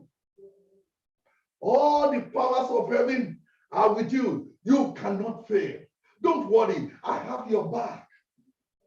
God is telling you this hour, I did not create you to fit in. I created you to stand out. I'm saying it again. God did not create you to fit in. I created you to stand out. From today, I will bless your faithfulness. I will take you to the level you have never thought were possible. I urge you this moment, receive it in the mighty name of Jesus Christ. Stand like Elijah of old in the midst of this pandemic, and you will never beg for bread. God will make a way for you where there seems to be no way. Prophet Elijah did not worry when the brooks dried. Rather, he waited for the next order from God. Let me pause there. Do you wait enough for God? Do you? You are asking for something from God. First year, second year, you didn't get it, you got worried. Do you wait enough? Oh yes, I need promotion at my work. Do you wait enough? Oh yes, I need to buy a new house. Do you wait enough? Oh yes, I want to change my car. Do you wait enough? Oh Lord, I want to travel to another part of this country. Do you wait enough? Those who wait on the Lord will hear the voice of God. When you don't know what to do, I charge you this moment, just wait on the Lord for his action over your life. He did not create you to come to United States to suffer. My God knows the way through the wilderness. All you need to do is to follow. Remember, my brothers and sisters, he has the map of your life in his hand. Keep trusting him. He will make a way out of no way for you. In 1 Kings 17:8-9, then the word of the Lord came to Elijah when he waited, saying, arise now, go to Zarephath, which belonged to Sidon, and dwell there. See, I've commanded widow there to provide for you. Sometimes God will tell us to do something, and we will not obey. Even as a preacher, sometimes God will tell me to do, I will say, no, I'm not going to. And the end is very disastrous. From today, listen, obey, and it shall be well with you. Elijah could have rejected this offer for me to go to a widow. But no, he went. God said, I have commanded. I have, write that in your mind. I have commanded a widow to provide for you. A widow? Please listen to me. God, the creator of heaven and earth, says, I have commanded. Who can change the command of God? Who can change his order? Our world came into existence by a command. He spoke, it was so. He commanded, and he stood firm. For the first time, I read it here in this Bible when I was preparing this sermon. I read it that ever before Elijah met that woman, God has already commanded that she will receive a guest. Wow. Thank you, Lord. When they met, it was at the entrance of the city. The poor woman was gathering stick. A rich person will not be gathering stick. She was very poor, a poor woman with only one son and other dependents on her. Sure. What a sudden experience for Elijah. I mean, there are rich widows. Why can't God send me to a rich widow? But somebody gathering sticks. All right. Elijah begged the poor widow woman, this widow, for an impossible thing at this time. Please bring me a little water in a cup that I may drink. Remember, there was drought. Well, she did not question this stranger because God has already commanded. As she was going, Elijah asked for more. Hey, madam, please, as you are coming, bring me, please, a piece of bread. This woman then turned around. My Lord. She made an oath in the name of Elijah's God because she recognized him to be an Israelite. And she said, as the Lord your God lives, I do not have bread, only a handful of flour in a bin and a little oil in a jar. And see, I am gathering a couple of sticks that I may go in and prepare it for myself and my son that we may eat it, then die.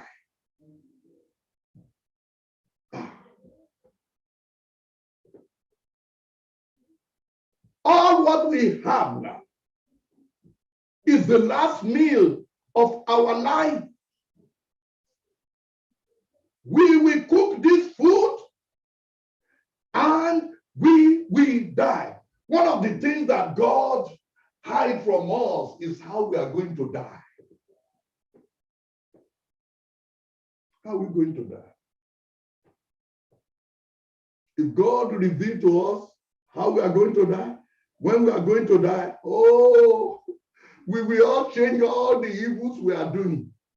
Pastor, I'm telling you, everybody will become righteous. When it remains only 3 weeks, you will change. You will be greeting everybody. All the dress you have put in your cupboard for many years, you will not be wearing them. Even you will like to put on 3 suits at the same time because you know in 3 weeks' time, you will die. This woman knew that her end was at hand. The last meal.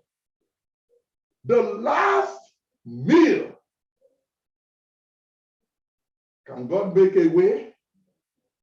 Can God change this situation? This was the situation in the life of this widow. The last meal. Are you experiencing a dead end in your life right now? Wait, because God will make a way for you like this widow. My God made a way for this widow and her life changed. I pray today that double blessing which was given to this woman through Elijah will happen for you this new month. These last 3 months of the year, God will send favor on you. He will send abundance of blessing. As Elijah blessed that woman, I bless you today. Listen, Elijah said in verse 14, 1 Kings 17, for thus said the Lord, God of Israel, the bin of flour shall not be used up, nor shall the jar of oil run dry until the day the Lord send rain on earth. Beloved, I learned something about this woman, which I want you to take home today. When you walk with God, you will never miss the direction to the destination He has promised you. To walk with God, you need to hold on to Him. And to hold, you must first open your hand. Open your hand is to let go of whatever you are holding on to so that you can free your hand to take hold of God's hand. And as long as you let God hold on firmly to you, nothing can stop you from a missing end. My little baby, my granddaughter, the first granddaughter, because everyone have been getting baby boy, but this one came. That's why I came here now. And the baby started walking. You know, yesterday I babysitted this baby. When Pastor was talking to me, she was crying. You know, the reason was that I stopped talking to her, and I was taking her around. She was just standing to walk. Can you imagine? She held on to me tight. And as two of us, we were walking. She enjoyed it. And she was saying, ta, ta, ta, to, to, to. And we were walking round and round and round. When Pastor called me and I stopped that walking, oh, she cried. Then Pastor said, okay, sorry. So, ladies and gentlemen, when you hold on to Christ, you cannot fall. I hope somebody is saying amen over there. This widow let go what she had. Just one meal. And she exercised her faith, and she was blessed for it. Those who go with God in faith get to a destination safely. Keep your faith and be the one who goes with God. Your final destination will certainly be beautiful for you. You know, science said that we need at least 4 basic elements to survive in this world. They are water, air, food, and light. Look at what my Bible says about Jesus Christ, my Lord. Jesus said, I am the living water. I am the breath of life. I am the bread of life. And I'm the light of the world. Science was right. We all need Jesus, who will make a way for us out of no way. Beloved, in conclusion today, as I leave you, will you keep your, where will you keep your problem? I said, where will you keep your problem? No one hearing me now who will say, I don't have one problem. Even the preacher has one. Where will you keep it? If you keep your problems in your head, you may go mad. If you keep your problems in your heart, you may have heart attack. If you keep your problems in your mouth, You will talk always about it and you may get depressed. Beloved, if you keep your problems in your house, you may have a broken home. If you keep your problem with your neighbors, they might gossip about you and that will hurt you the more. If you ignore your problem, you will only be prolonging the evil days. If you keep your problem with your relative, they may mock you and laugh at you. If you keep your problem with your friend, he or she might betray your trust. You know, if you keep your problems in your face, it will make you look ugly. If you disclose your problems in your office or in your working places, they may even avoid you. A friend once had HIV. Immediately he told somebody, and then they started saying it. Before we know, everybody was going away. They said, okay. Then nobody talked to him. It's a problem. If you keep your problem in your bed, you may have nightmares. If you keep your problem in your school or university, you may surely fail. Ladies and gentlemen, if you take your problem to Satan, it will become worse than before. He will even add more so that you will not leave him. I charge you today. Why not take your problems to the cross of Jesus Christ and hang it there? Because only he can solve your problems. Paul said in 1 Peter 5:7, he said, cast your care upon him, for he cares for you. Beloved, in Matthew 11:28, Jesus said, come unto me, all ye that labor and are heavy laden, and I will give you rest. In Philippians 4:19, but my God shall supply all your needs according to his riches in glory by Christ Jesus. As you enter this new month, I pray that we feel the awareness of God's love, the credibility of his grace. You will feel the certainty of his promises and the beauty of his glory and power of his touch in your life. Ladies and gentlemen, better things will happen in your life. Better assurance for you. God will put a better testimony in your mouth this month. Don't forget, we have a God who will make a way for you out of no way. Go to him today. He will not fail you if you trust him sincerely. Until I see you again, keep on keeping on. Amen. Amen. Amen. Amen. Amen. Amen. Amen. Beautiful. Amen. Amen. Amen. Amen. Pastor Ola, Amen. we bless the Lord for your ministry. Thank you for bringing this on-time word to God's children at this time. Amen. Right on time and right on point and right to the heart. So to God be the glory. May the Lord continue to bless you, and we pray that he will continue to make a way where there is no way for his children now and forever. Amen. So you want to go ahead and pray a special prayer of dedication on the children at this time. Father Almighty, there is no God like you.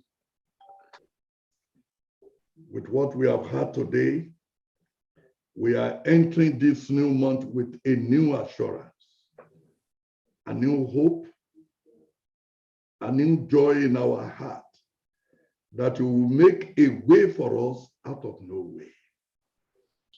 Because you have always been a God who make impossible to be possible. You have never, anytime disappointed us. Your promises are sure. And that's why we will hold on to you. Elijah held on to you, the widow held on to you. And they had a beautiful end. Father, Lord, strengthen your church members. Amen. Give them the desires of their heart. Meet every one of them at the point of their needs. Those who are sick, heal them. Those who are in need of job, give it to them. Those who are working and they are unsatisfied, please, Father, be satisfaction to them. Grant them favor. Grant them progress. Grant them the beauty that their heart desire. Father, those who are sick, Father, Lord, heal them. Amen. In the midst of this pandemic, make a shield over your people. Father, Lord, may we continue to know you as a true God. May we be faithful to you in returning our tithe and our offering.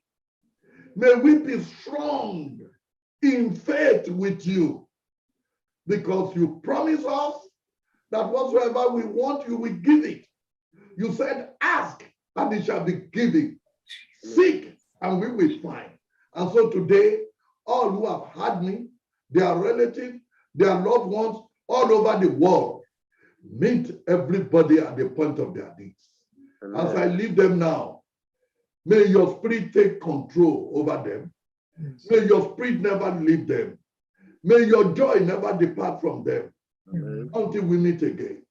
In the mighty name of Jesus Christ, our Lord. Amen. Amen. Amen.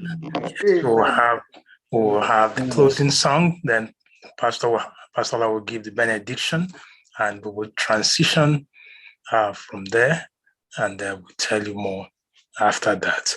The closing song, and then we'll. Our closing song shall be from SDAH 518. SDAH 518. Standing on the promises of Christ, my King. Standing on the promises of Christ, my King. Through eternal ages let his praises ring. Glory in the highest I will shout and sing. Standing on the promises of God. Standing,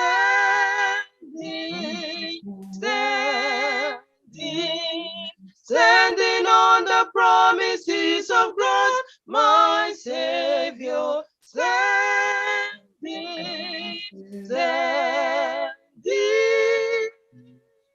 I am standing on the promises of God.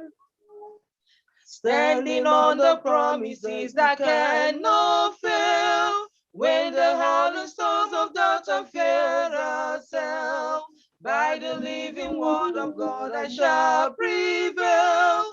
Standing on the promises of God.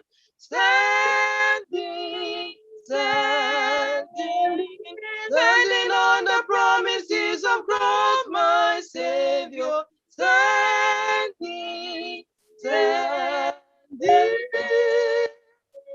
I am standing on the promises of God.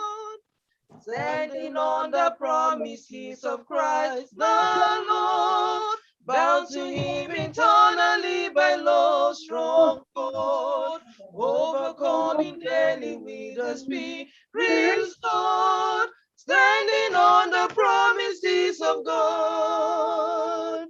Standing, standing on the promises of God, my Savior. Standing, I am standing on the promises of God.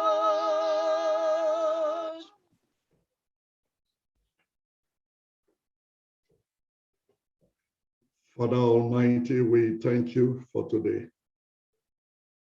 We glorify you, we honor you. That on this your Sabbath day, we can hear your word, a word of encouragement. Thank you for building our hope up today for a better tomorrow.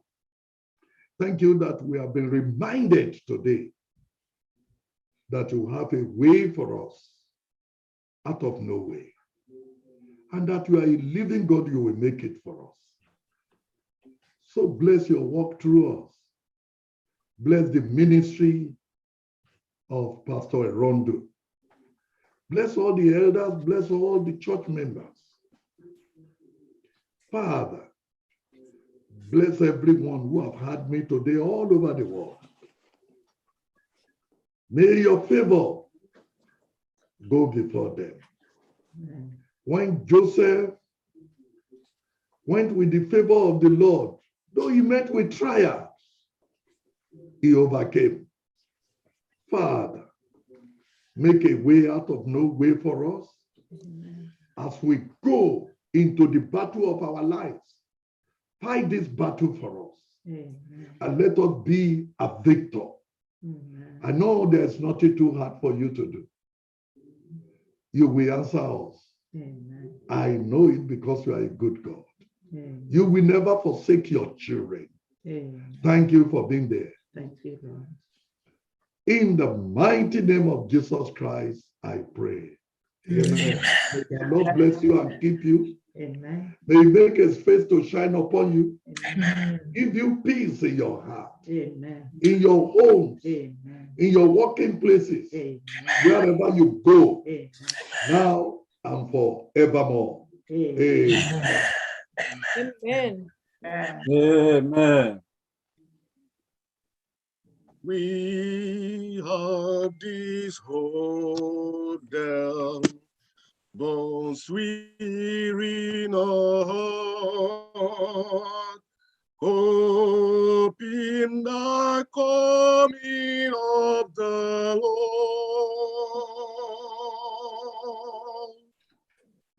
We have this faith down, Christ alone imparts, faith in the promise of his word. We believe the time is here when the nations around them shall awake up, shall sing, hallelujah, Christ is King. We have this hope that bonds weary in our heart,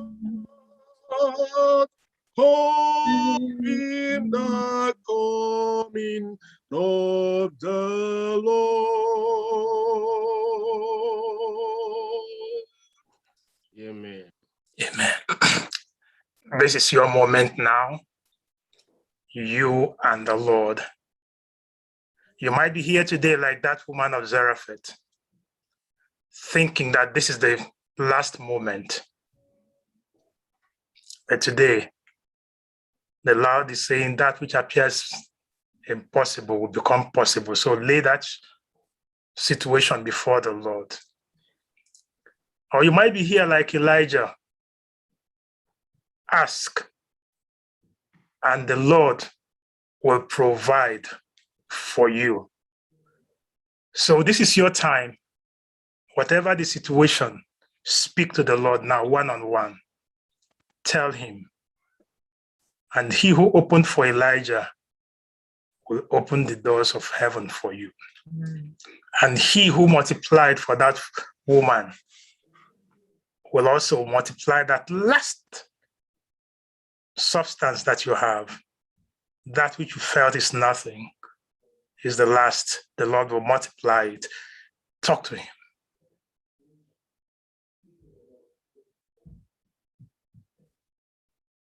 Remember, be very specific.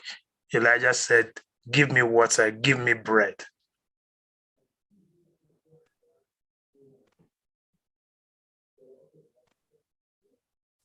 Call that situation by name.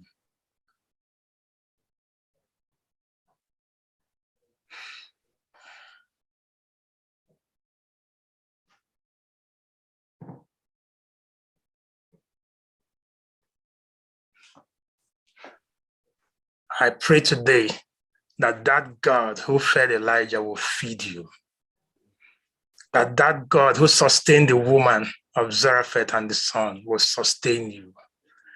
I pray that God of heaven who answered in that period of famine will answer you in the midst of your famine and turn it to abundance, that you will not lack any good thing. In Jesus' name, and let everyone say, Amen, amen, amen. Yes. We're going to transition this time into the potluck, and my elder Chigosime would handle that, because I see a beautiful face. Where is Uncle Joe and Auntie J? I see. I will now go the informal way now. Uncle Janet has gone to. No, about me, Auntie J. Okay, hold on. Let me call her. Bring her. Mama J. Jenny, Auntie Jenny. She's here. Auntie Jenny. Hi. Hi. Good Auntie J. I'm the only one who can call you that one, right? Kiki, how are you? I'm fine, son. How are you, son? Okay. Auntie J, how are you? I'm fine, y'all. Good to see you. All right. I better please take over with Uncle Joe. Uncle Cheryl. Wow. Yes, how are you? Well done. Uncle Joe. It's always a blessing to hear from you. Mother Ebere, how are you? I'm okay, sir.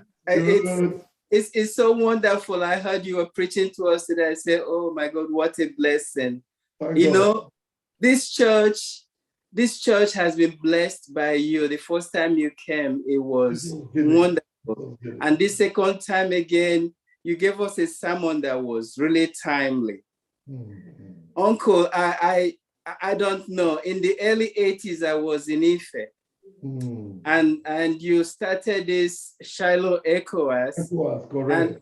And every time I hear them sing, I just wanted to be part of it. Amen. I just wanted to be part of it then. Yeah. And today, most of these young people have all grown. Yes. How do you feel when you see people, they are now professional singers or professional people in their respect ways? How do you feel when you see these people you brought up? I just thank Jesus Christ. It was a dream. I wanted to have the heritage singer kind of singers in Nigeria. And we had those beautiful voices. They are still on. We are now 42 years old. We are still meeting. We are still talking.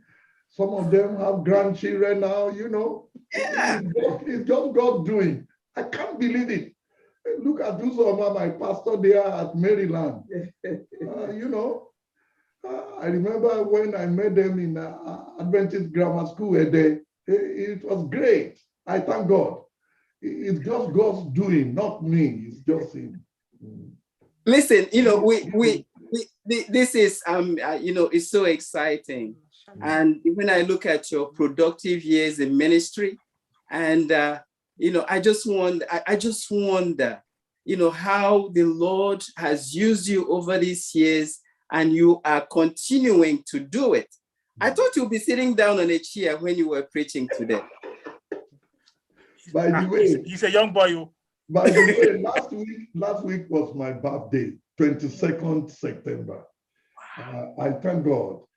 And I have to thank God for the partner God gave to me. Ministry is two people. Look at Vicky, my daughter, sitting down there. The role they play in our life is small. If the home is not good, you cannot be hearing what you are hearing now.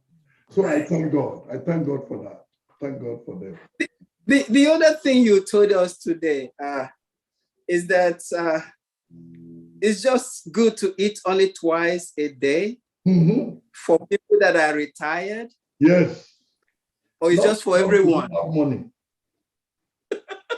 No, because is it for everyone? Because if I call Pastor Erodi to say, hey, I need money, oh, he will send me. I know him. So it's not about money. It's not about money. It's what the about body needs. what the body needs. Yes. You know, It doesn't need much. it doesn't need much. Exactly. You know, we this is really wonderful, and you continue to give it out there. And I wish that our people and us, as they age, they will find out that you don't need much of that nutrients anymore. You just need a few more calories just to keep going. And for elderly people, this is out there for you. Just eat a little bit because your body is not going to use them anymore. Thank you, Uncle Joe. Thank you, my brother Ebere. God bless you. But you too, you are not looking your age. Look at that queen next to you, man. You did good, man. You did good. Thank you, Uncle Joe. Thank you. The thing I learned now is to start eating twice a day because I've been eating too much. Thank you. Thank you so much. You know, and family, I think we want to switch back to our graduation videos that, you know, had, you know, some hiccups at the time. Let's just look at those videos again. Auntie Jenny, I haven't talked to you yet, and I know you are a pillar in his life, and we're gonna talk to you after our pictures, after the videos. We want to brag. Thank you.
The army of Judah was paralyzed by fear when they heard a mighty multitude was quickly drawing near. But as they prayed for deliverance, the victory would begin. For when we call upon the Lord, we summon all of heaven. Pray on, for you are who the Lord is looking for. Pray on, for this will tear those mighty strongholds down. Stay on your knees, for this is where the battle is won. Very soon you'll win the victory. Pray on.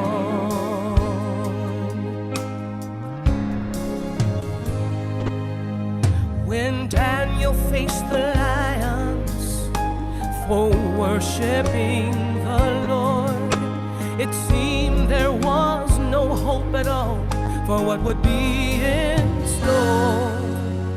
But when we stand on holy ground, our smallest prayer is heard.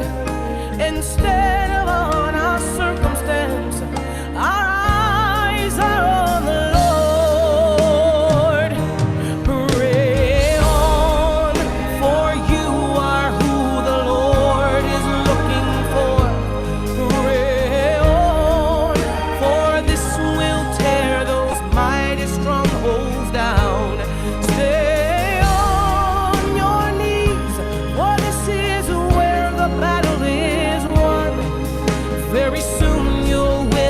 victory.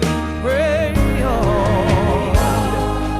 When your questions go unanswered and your prayers may seem in vain, they don't seem to make a difference. They don't seem to make a change. Just rest assured God knows your needs and He hears each time you pray. Your prayers are reaching heaven and the answer's on the way. Pray on, for you are who the Lord is looking for. Pray on, tear the mighty strongholds down. Stay on your knees, for this is where the battle is won. There's no better place for you to be than seeking the Father prayerfully. Very soon you'll win the victory. Pray on.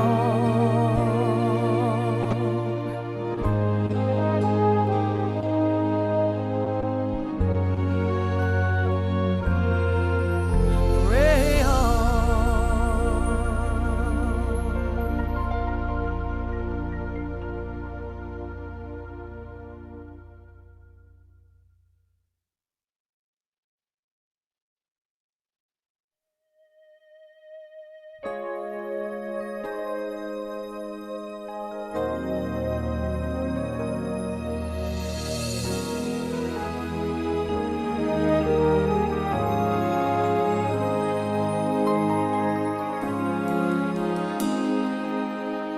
The army of Judah was paralyzed by fear when they heard a mighty multitude was quickly drawing near. But as they prayed for deliverance, the victory would begin.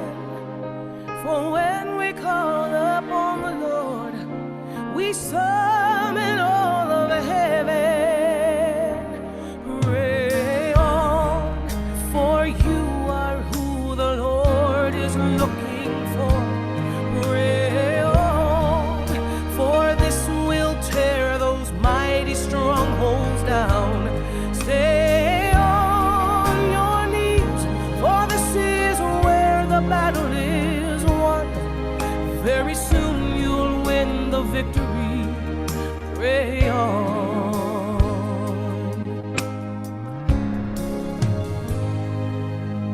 When Daniel faced the lions for worshiping the Lord, it seemed there was no hope at all for what would be in store. But when we stand on holy ground, our smallest prayer is heard. Instead of on our circumstance, our eyes are on the Lord. Pray on, for you are who the Lord is looking for. Pray on, for this will tear those mighty strongholds down. Stay on your knees, for this is where the battle is won. Very soon you'll win the victory. Pray on. When your questions go unanswered and your prayers may seem in vain, they don't seem to make a difference. They don't seem to make a change. Just rest assured God knows your needs and He hears each time you pray. Your prayers are reaching heaven and the answer's on the way. Pray on, for you are who the Lord is looking for. Pray on, tear the mighty strongholds down. Stay on your knees, for this is where the battle is won.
Hi, everyone.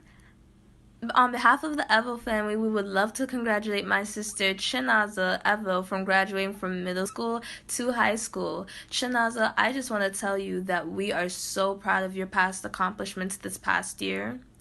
You are doing an amazing job. Always keep your head up and always work hard, and always remember that we will always forever love you. Bye. Downstate Hospital, New York.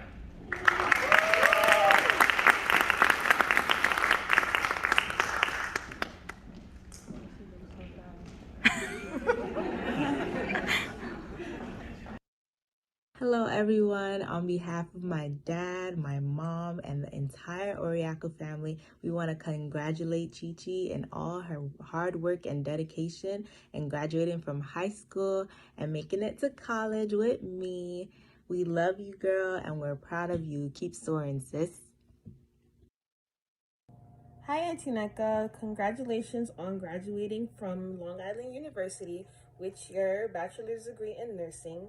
I am extremely proud of you and all your achievements. I know how hard you worked to get this degree, and I just would like to say that you actually inspire me, and I'm just praying that God continues to guide and protect you as you enter into this new stage of your life. Hi, Casey. I would like to congratulate you on graduating college. I am so proud of you, and I'm proud of all your achievements. I pray that God continues to guide and protect you as you continue your education in college, and I'm wishing you all the best. Our God is a faithful God. I am grateful to God that Chisom graduated. Chisom is the baby of the house, and she finally graduated. I continue to pray that God will continue to bless her. God will continue to lead her all the way until she achieves her goal in life. This is my prayer for her in Jesus' name. Amen.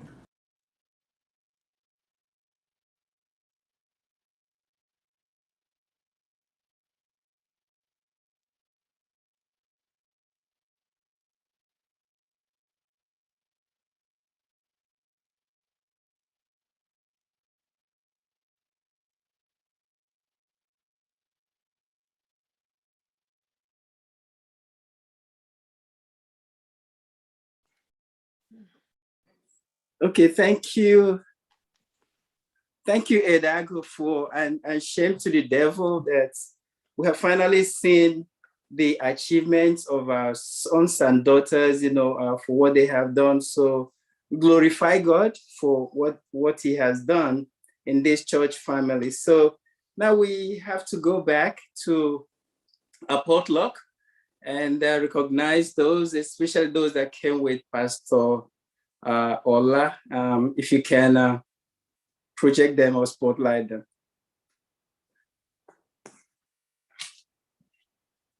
Did you go who? Pastor Ola? Yeah, no, anybody bear with him now. Anybody that can. Okay, if they can can you let them put their cameras on? Yes, if you put your cameras on, we'll be able to say to spotlight you and then say hello to you and thank you for visiting us today or joining us in this service. Please put your cameras on so that we can say hello to you. It'd be nice to see that you are here.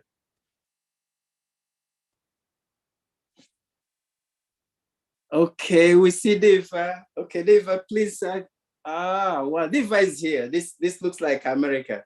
So Deva, say hello. Keleno munewo. Idi muted. Idi muted, Deva. Deva, unmute yourself. Add the blink like computer hang touch ya Deva. Touch add the blink there, touch ya. Yeah. Good. Okay, yes. This one is still here in front of me. Go ahead. Can hear you now. My grandchildren graduated. Greetings from Garden Church. Amen.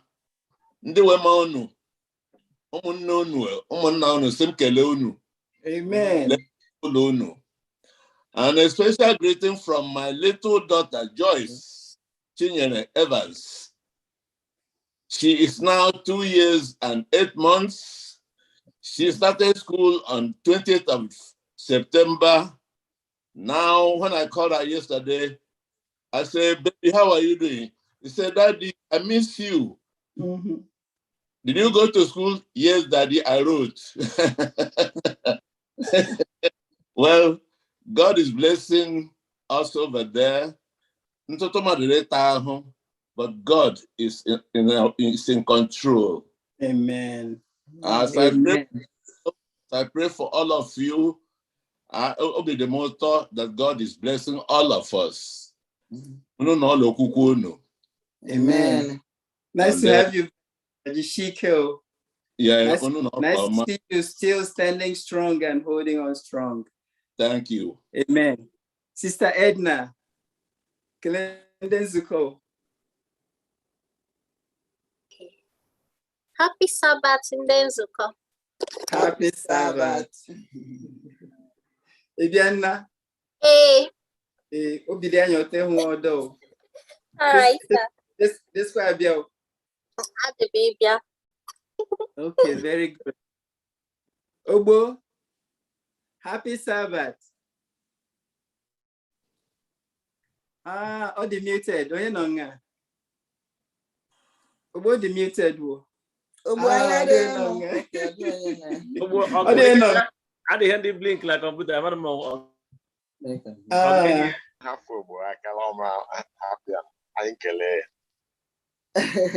Obo Jishiko. Amen. Chineke anụla ekpere anyị. Ọnụ chaskwala Jishike nụna. Amen. Sir Victor Nwakpa, kele ndị nzukọ. Ndị ka anyị udo dịrị mmadụ niile n'aha Jizọs. Obi na-eto m ụtọ ịda ahụ ihu mmadụ niile mgbe ọ bụla anyị bịara chọọchị na-ekele m. Udo dịrị anya niile n'aha Kraịst onye nwe anyị. Amen. Amen. Amen.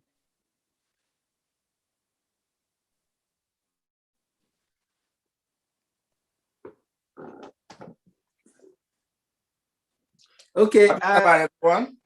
Elder Matthew. Happy Sabbath. Happy Sabbath. Elder Matthew. I thank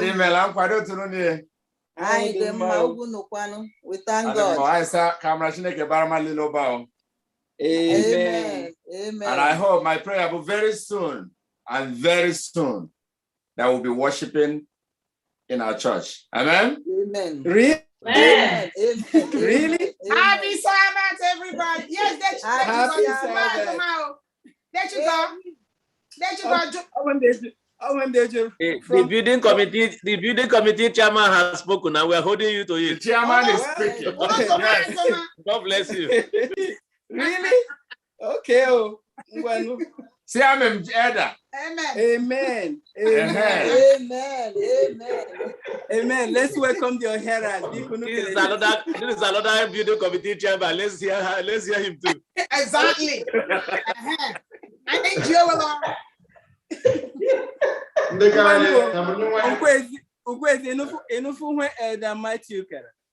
Yes, I concur. Very soon. Okay. Very soon.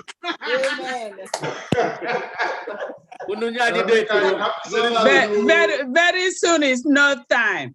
Let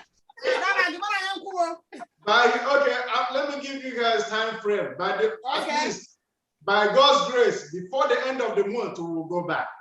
Whoa. Amen. Which month? November,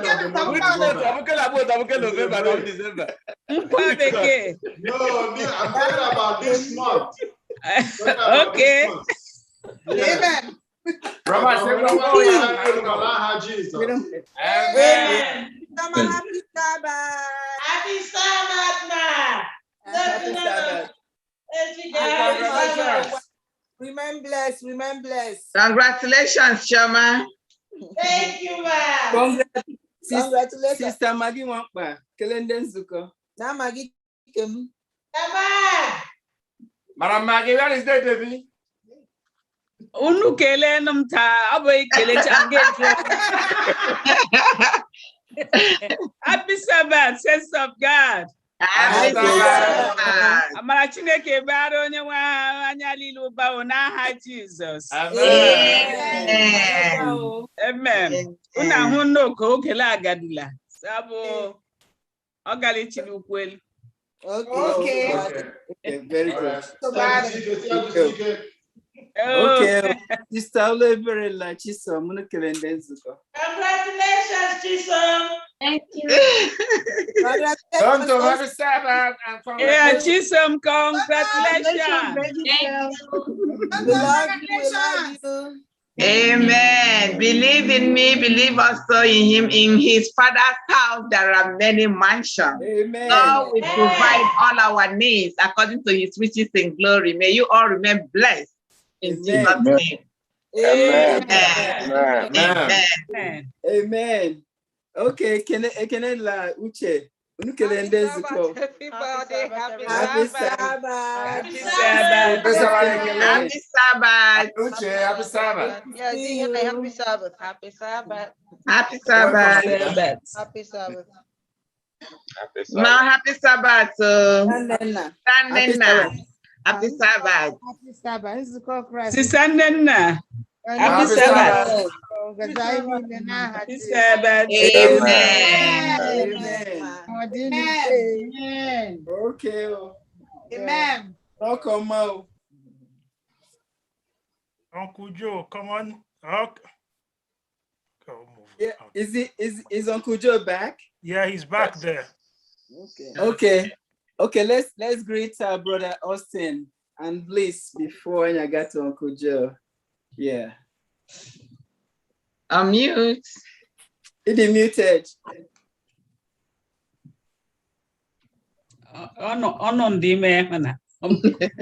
That's really muted. That's unmute yourself. So barrister. Okay. Thanks of God, may the grace of our Lord Jesus Christ shine upon us all in Jesus' name. Amen. The Pastor Allah, glad to see you. The summer was very beautiful. And I heard you mention Ede Grammar School. And I was trying to know some people there, if you met them, Tunde Diary, I don't know if you knew about him. There's Simua Deleye,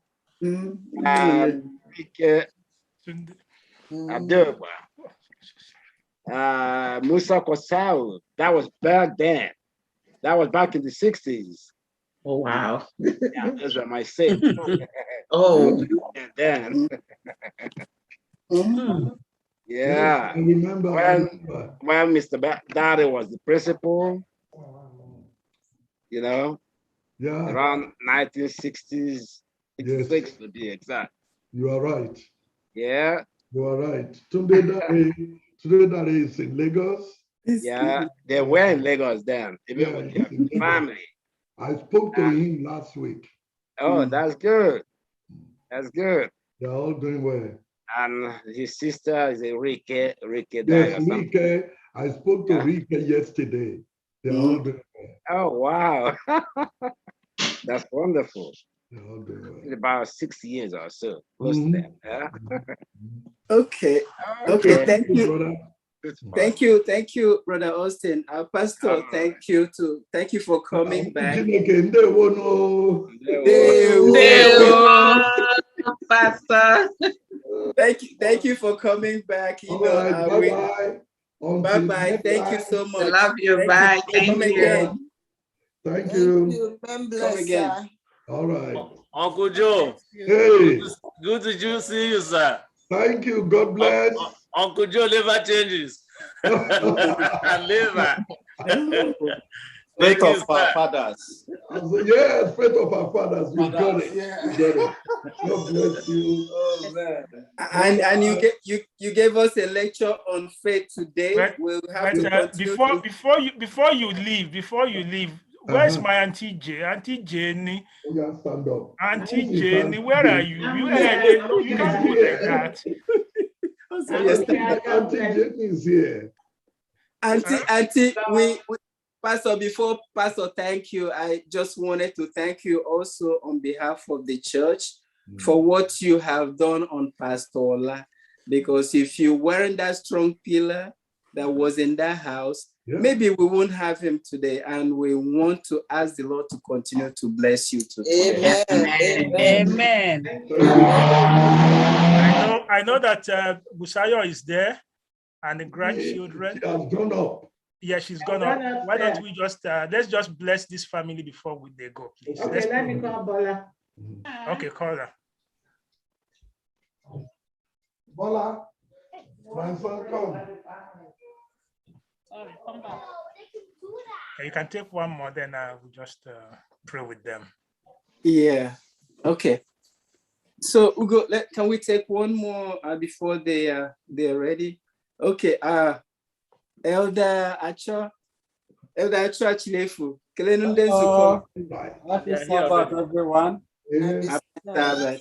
I want to appreciate those who graduated and say, praise the Lord. The Lord. Amen. Hallelujah. Hallelujah. The Lord who made them succeed, make others who are having, one program or the other, they equally achieve their aim in Jesus' name. Amen. Madam, bye. All right. Yes. You can see, brethren and Pastor Olap, you can see the blessing of the Lord. Remember that journey you started with, and just two of you. Yes. But today you are saying, it's not two of us. Let me go and call them more. Yes. Jacob, remember what Esau asked Jacob, who are these? And Jacob said, these are the blessings the Lord has blessed me on this journey. Yes. Who are these? The blessings of the Lord. Yes. So let us today remember we are counting our blessings. Pastor, continue to count your blessings, many more. Amen. You continue to enlarge your coast, enlarge my territory. Amen. You continue to do that. Auntie J, Bibi, it's so nice to see you. And Brother Ajayi, Bola, good to see you. And the blessings of the Lord. Amen. Okay, let us pray, please. Heavenly Father, today we are counting blessings. And your manservant is not lacking blessings. Rather, you have filled his quivers, filled his home, and filled his barn with blessings. Father, we say, may these blessings continue to multiply. Amen. As he goes on your errand, please go on his errand for him. Amen. I thank you that he's not lacking children and he's not lacking grandchildren. Yes. Rather, he is counting, and we thank you that many more will come his way. Amen. Thank you for the good health. Amen. Thank you for the connection with you. May that connection never break. And may the oil of anointing never run dry. Rather, may it continue to be made manifest every new day. As you have brought him today, continue to bring him to other places, and may he continue to tell of your wonders. So bless him, bless the wife, bless the children, bless the grandchildren, bless all that concerneth him. And to everyone under the sound of my voice, may they never lack any good thing, as your manservant is not lacking any good thing. Thank you, for we have prayed in Jesus' mighty name. Amen. Amen. And amen. Thank you. Thank you so much. God bless. Blessings. Yes. We'll keep talking. Yes. All right. Bye. Busayo. Bye. Hello. How are you, Busayo? Good. Good. God bless. Bye. Bye. Bye. Chigo. Now they're very back to you, sir. Okay, Ugo, let's see who, let's continue our greetings.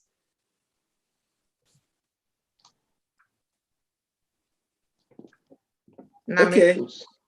Nemeka. Happy Sabbath. Happy Sabbath, church. Happy Sabbath. Congratulations, Nemeka. Thank you. Thank you. Congratulations. Ekelekwanu. We're not seeing your head. Ishima kwesịrị akwụcha otu. Ekin na ewo ahụ ndị ya. Congratulations. Thank you, sir. Ịgbalịala. We thank God. Yes, sir. Yes, sir. Hello. ndị New York Church ndị ekwu okwu ịlahụ na chọọchị ndị etikwa anya na budget. Isi anyị achọta anụra n'ụlọ ebe na anyị chọta n'ụlọ ebe na Nna-Emeka kachi nye ike. Da Rose ndị ebe ihe bụ bịa pụta ihe ọnụ. Anyị chọtara n'ụlọ ebe na ịma na nwoke mbụ nụ head nwaanyị mbụ neck ọ ga-abụ na aga m eji nwaanyị ebe ndị ebe ọbụla neck m tọnụ ma tọnụ. That's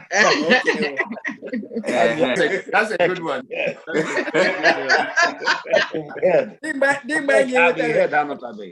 I need a response. When I invite you with that response. Text message. Okay, very good. That's a promise. Okay, Sister Fanny, like the boys,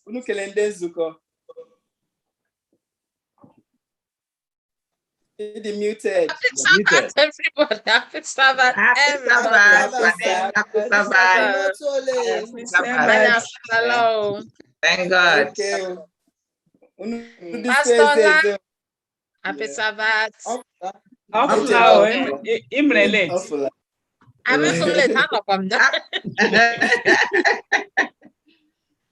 Okay. I lady on I like it. Okay. You go back. See your picture on or mobility full picture on. Missing a lot of pictures. Yeah. Coming on. Turn your picture on so that we can see your face and say hello. All right. So I think we've gone around. Okay. Okay, so Chidema, you put in Chidema minute. Maybe a beautiful picture. Happy Sabbath, everyone. Happy Sabbath. How are you? Where have you been? We've been missing you. God, I've missed you guys. Congratulations to every one of you that graduated this year. The good Lord has seen you guys through because of this COVID and everything. You guys were able to achieve one step at a time, and I thank God for each and every one of you. Congratulations to you all, and I pray that good Lord will guide you all to the next level in the mighty name of the only God. Amen. Amen. Amen. Amen. Happy nice to see you. Nice to see you. Then here.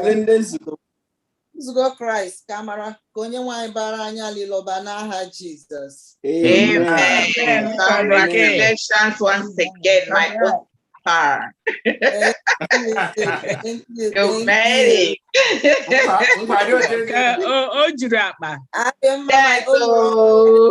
And to my children, congratulations. That is good. Yes, Amen. Thank you. Congratulations. So let you know, congratulations. Imagine metaroka.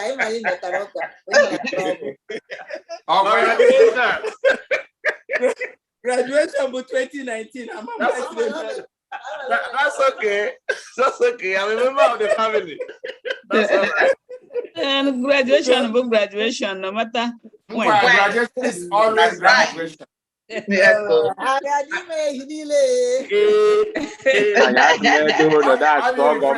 Graduation here at Chico. My mother graduated too. We thank God. Okay. I love you all. Diagos, Davina graduated too. Yes, so Davina graduating. Say hi. Happy Sabbath, church. Happy Sabbath and congratulations, Chinyere. Congratulations. Congratulations. Ugo, congratulations. I can't green here. Hi, Davina. Thank you. Yes. The whole family. And happy belated birthday. Yeah, I saw it. Happy birthday. We love you. Princess, look at you. You are just bouncing every day. Yeah. We apologize for the initial hitches with the slideshow. That's okay. Some people came this morning.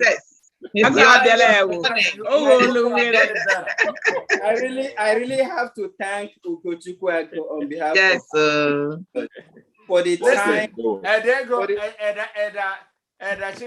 that's an understatement. Who could have done it better? Why is he gonna feel bad? It's a big job that he's doing. And so also with the brother, and it's good. We appreciate that. Yeah. The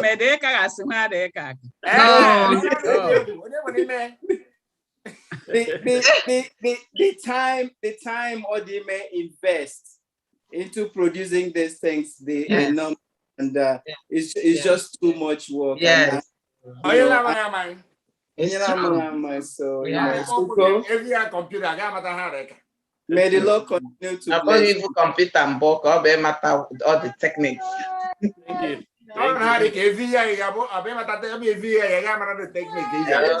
He's doing a good job. No problem. We appreciate you, honestly. Thank you, man. Thanks so much. All right, I think we've made round. Did we miss anyone? Anybody just came on camera? I think I've missed no one. Pastor, we're handing over back to you. There you go. Thank you very much for all that you have done for us today. God bless you from the education department. Thank you. Bless you too. Pastor Ronda. All right. Sister Vicky, greet the church. Happy Sabbath, church. Happy Sabbath. And congratulations to all the graduates. You know, we praise God for all of you. And may all of us have a blessed week in Jesus' name. Amen. Amen. Amen. Amen. Yeah, to each and every one, again, I say congratulations. Count your blessings. Name them one by one. And it will surprise you what the Lord has done. Yes. So as we do this today, there are other homes, many other blessings in now. Even some with double blessings inside their homes, some with triple blessings. Just count them, it will surprise you. So just know that there are many more out there. So you just go bring them out and pray with your children, pray with your spouse, pray and praise the Lord. So to everyone, we say congratulations. And by the way, there were other two gentlemen, Elder Agho and Elder Matthew. We also saw them in their own gowns. We also congratulate you on your own. Yes, and I went to Cambridgeshire. You didn't tell us the degree, but we know the degree that that graduated in that program. We say congratulations. Amen. Pastor, we thank you for recognizing us. I didn't